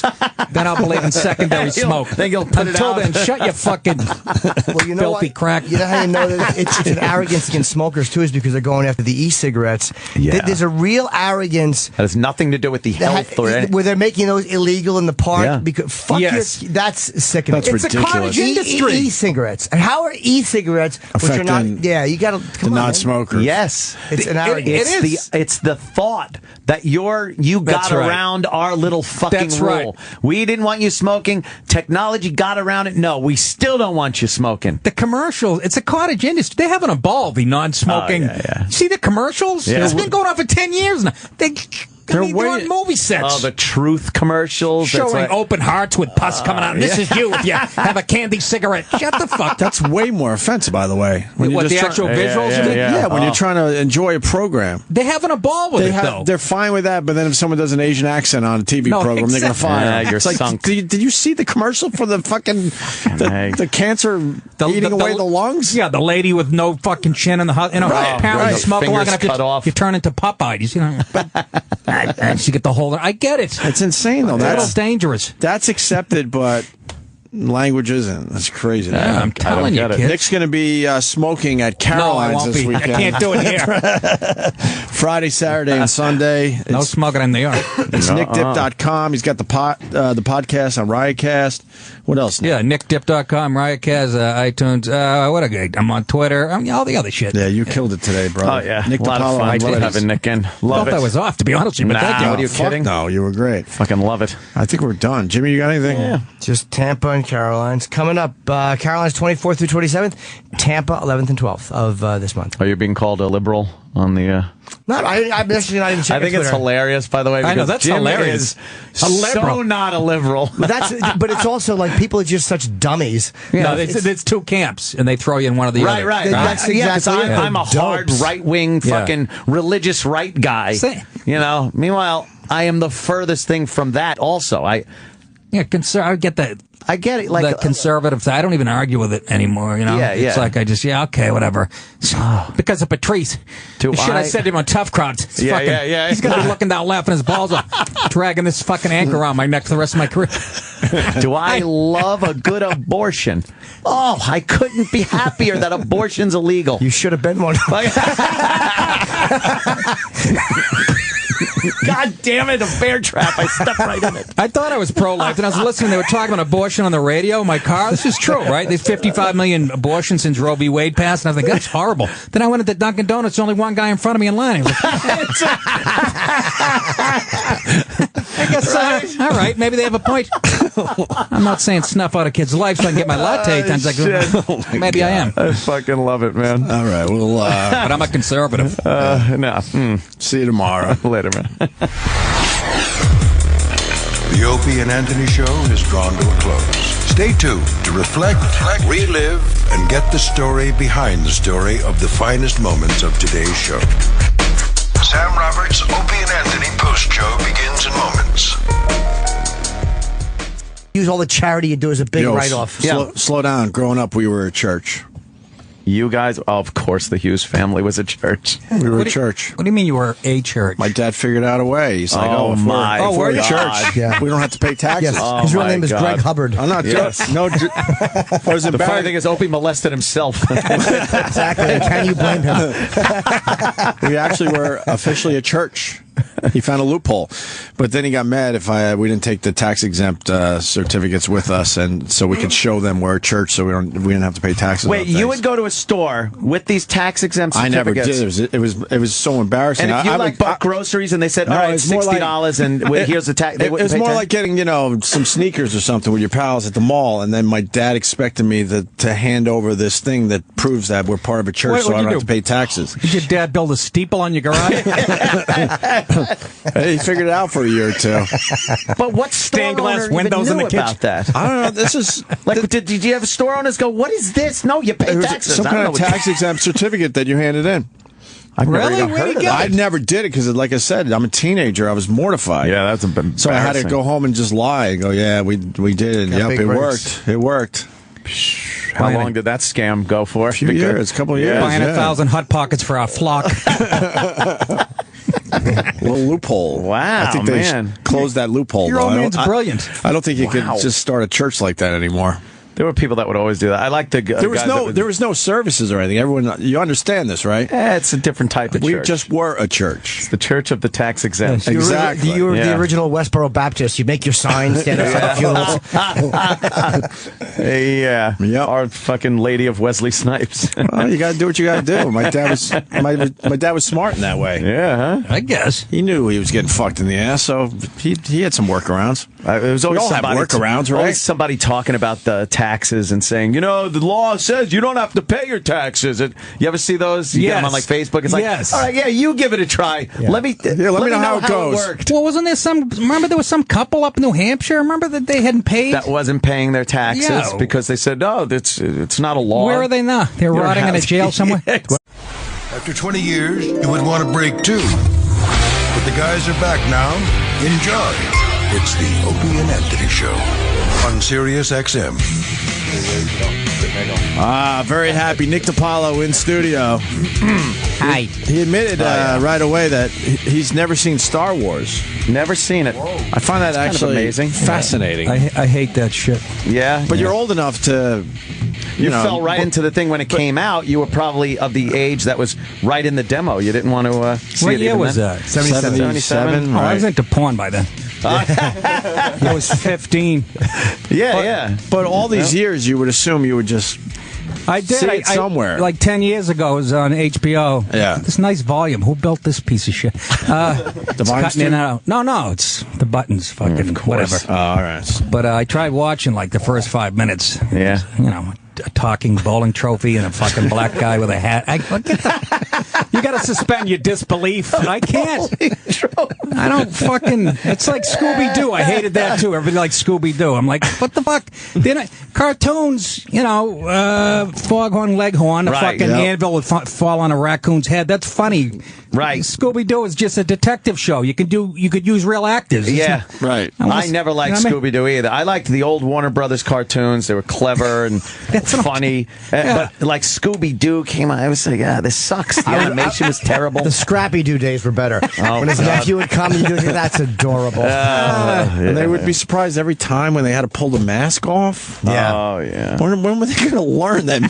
Boy, they didn't. Yeah, that the criminals like putting masks on. They didn't change up the plot line of those shows. Oh, my God. It's like watching a regular TV show, only animated. Right. You know, cartoon, the whole idea is to have shit happen in, like, that a human couldn't survive. A shotgun right in a duck's face and his bill spins around his head. Type of shit. Wait, slow down. You can't show that anymore. Yeah, they took all that out. They took all that off TV. Yeah. One of the funniest things was Pink Panther. I still remember the scenario. Like a piano fell on his head and crunched him, and he was all wrinkled. Yeah. So he laid himself on an ironing board and he started ironing. And then the phone rang and he left the iron in his stomach and it burnt a hole through his stomach. Brilliant. And then he put a clock in. Center. Right. And they literally run away from them. Right. It's like, you fucking represent me, you cocksucker. Well, that's what they don't even realize. They don't. That they represent us. It's not you know what I mean? You can fucking go up to your congressman and go, you're fired, dickhead. I'm your boss. You should be able to go, look, asshole, you're fucking everything up on his desk, right in his face. Hey, you. But no, you get thrown out and arrested before you even get close to the joint. You see Chuck Schumer in a restaurant, you just slap him the side of the head on the way out. Hey, stunad. What are you going to do? What are you going to do? Exactly what everyone else does. Watch some fun TV. You start the revolution, we'll follow you. Yeah, that's I'm just 50. If I was 18, I'd join a militia tomorrow. Right? You know what I mean? Can't now. I get bad shoulders. I get hips like Billy D. Williams. What am I going to do? Like that fucking... it's like Billy D. Yeah, was he in Star Wars, I take it? He was in The Empire Strikes Back. Yeah, he was in one of them. Yeah. Yeah. Not Empire Strikes Back? Yeah. Third one was a little What was weak. that about? Welfare? Love it. It's so funny. You guys are talking about hell, and I'm in the car, and I'm screaming at the radio. I stop screaming. I hear either Opie or Anthony goes, Nick's in the car, and I'm probably yelling in his radio. That was me. I had no doubt. It's like, damn. That's what I heard as I stopped yelling. I'm in the car going, it's a fucking ruse. Don't you understand? It is a ruse. This whole fucking thing. You got new insurance? Because you're a guy that doesn't have kids, and you got to now pay for I don't know, stuff. but I know I can get my yeast infections paid. That's good. Yeah. And I know there's also this controversy with whether Catholic religious organizations should have to foot the bill for birth control and abortions and things like that. And that's kind of a tricky situation. That is a tricky one. If you're going to adhere to the rules and say that the churches do have a right, then you can't force them to pay for a woman's birth control if it's against their religious Right, beliefs. good point. So how about they pay taxes? Fuck them. Pony up. I'm not against that at all. Thank you. I absolutely I agree think with that too. I think the churches should have to foot the bill also for fucking taxes. Absolutely. And if they want to say in what they should or shouldn't do, and pay your taxes, motherfuckers. And then you can... Where the hole was in his stomach and the alarm went off and he vibrated out of... the fucking brilliant scenario. Yeah, but that could never happen. Oh, shit. Exactly my point. Although you don't have many dogs solving crimes either. Unless the woman's like, where did I lose my peanut butter? It's Detective Scooby on the case. Shit. What's going on, Nick? Well, I'm here to plug Caroline's again. Nice. It's like, what is this, 1999 all over? Fucking Jesus. When are Caroline's? Caroline's tomorrow night, Saturday night, and Sunday night. All right, cool. Yes. You're not doing tonight? Huh? Thursday? No. You know why? I'll tell you why. We had a battle over money, and I ended up winning the battle on money, and Lewis knows I hate working Sundays, so he gives me the Sunday instead of the Thursday. Little fucking twist. That's my theory. I don't know. It's probably a good theory. You know what I mean? It's probably a good theory. I think it's a good theory. He hates Sundays. Yeah. Let him Sunday. Yeah, no, it's okay, Nick. Why do you hate Sundays? It's not a good night for comedy? I don't know. I'd rather be home. There's usually a game of the week on or something. Fucking relaxing. But, I hear you. Let's be honest. Any day of the week, I don't want to work. Yeah, who wants to? Yeah, Jimmy, you're going to be in Tampa. I was just there at Side Splitters. Is it good? Oh, that's a great club. I've never done it. Oh, it's a fucking great club. Yeah. I'm there the 11th and 12th. The guy that owns it's a hard drinking. Really? Oh, yeah, he's fucking great. He brings me to a steakhouse the minute we get there. Is he Irish? Bobby Jewell. I don't know. Oh, I don't know what that is. He's a New Yorker, but he, went to college in Staten. But he smokes like 3 packs an hour, drinks whiskey by noontime, get a quart of whiskey. And he picks me up. He brings me right from the airport to a steakhouse. Ooh, sounds nice. And had I ate 70 pounds of red meat. This guy already had prostate cancer, and he's eating like steak bigger than his forearm, drinking whiskey. Good for him. I beat it. He's back on the cigarette. But that's a great club. A lot of whoas come in and out of the place. It's nice. You got to respect the guys that aren't affected by that stuff and just go right back to their lifestyle. Right back to it. That amazes me. You'd think it's like, well, this was quite a wake-up call for me. Fucking keep smoking away. I love it. Real men, they just keep going. Yeah. I'm reading the fat grams in the Twinkie package. Right, exactly. Like a twat. Like some bitch. Like a titless wonder. You're a pussy. But shit, me and Nick were talking about the whole Obamacare thing and just politics in general and how this nation is just doomed and no one seems to be waking up. Well, they can't. Dancing with the Stars is on. And exactly. There's a plane missing. There's this. We're fixated on all these little peripheral things while we're just being robbed and raped. As we go to work on a daily basis, if you told anybody back in the earlier days of the United States that the United States government and the state that you live in, or whatever, was going to be more than 50% partner with you in everything you do financially, no, exactly, they'd have packed up and gone back to fucking England. No, that's exactly right. And then all the young kids that voted this dope in and fucking and immigrants, they don't know the fucking true meaning of liberty, I guess. They don't know. Like you said, you wanted to shoot a rabbit in your yard and cook it tonight. Right. You'll get arrested for that. My grandmother used to do that. Yeah. She'd kill it with a baseball bat. That was a basic freedom. Nobody said that if you told someone that would be against the law years ago, they think you were crazy.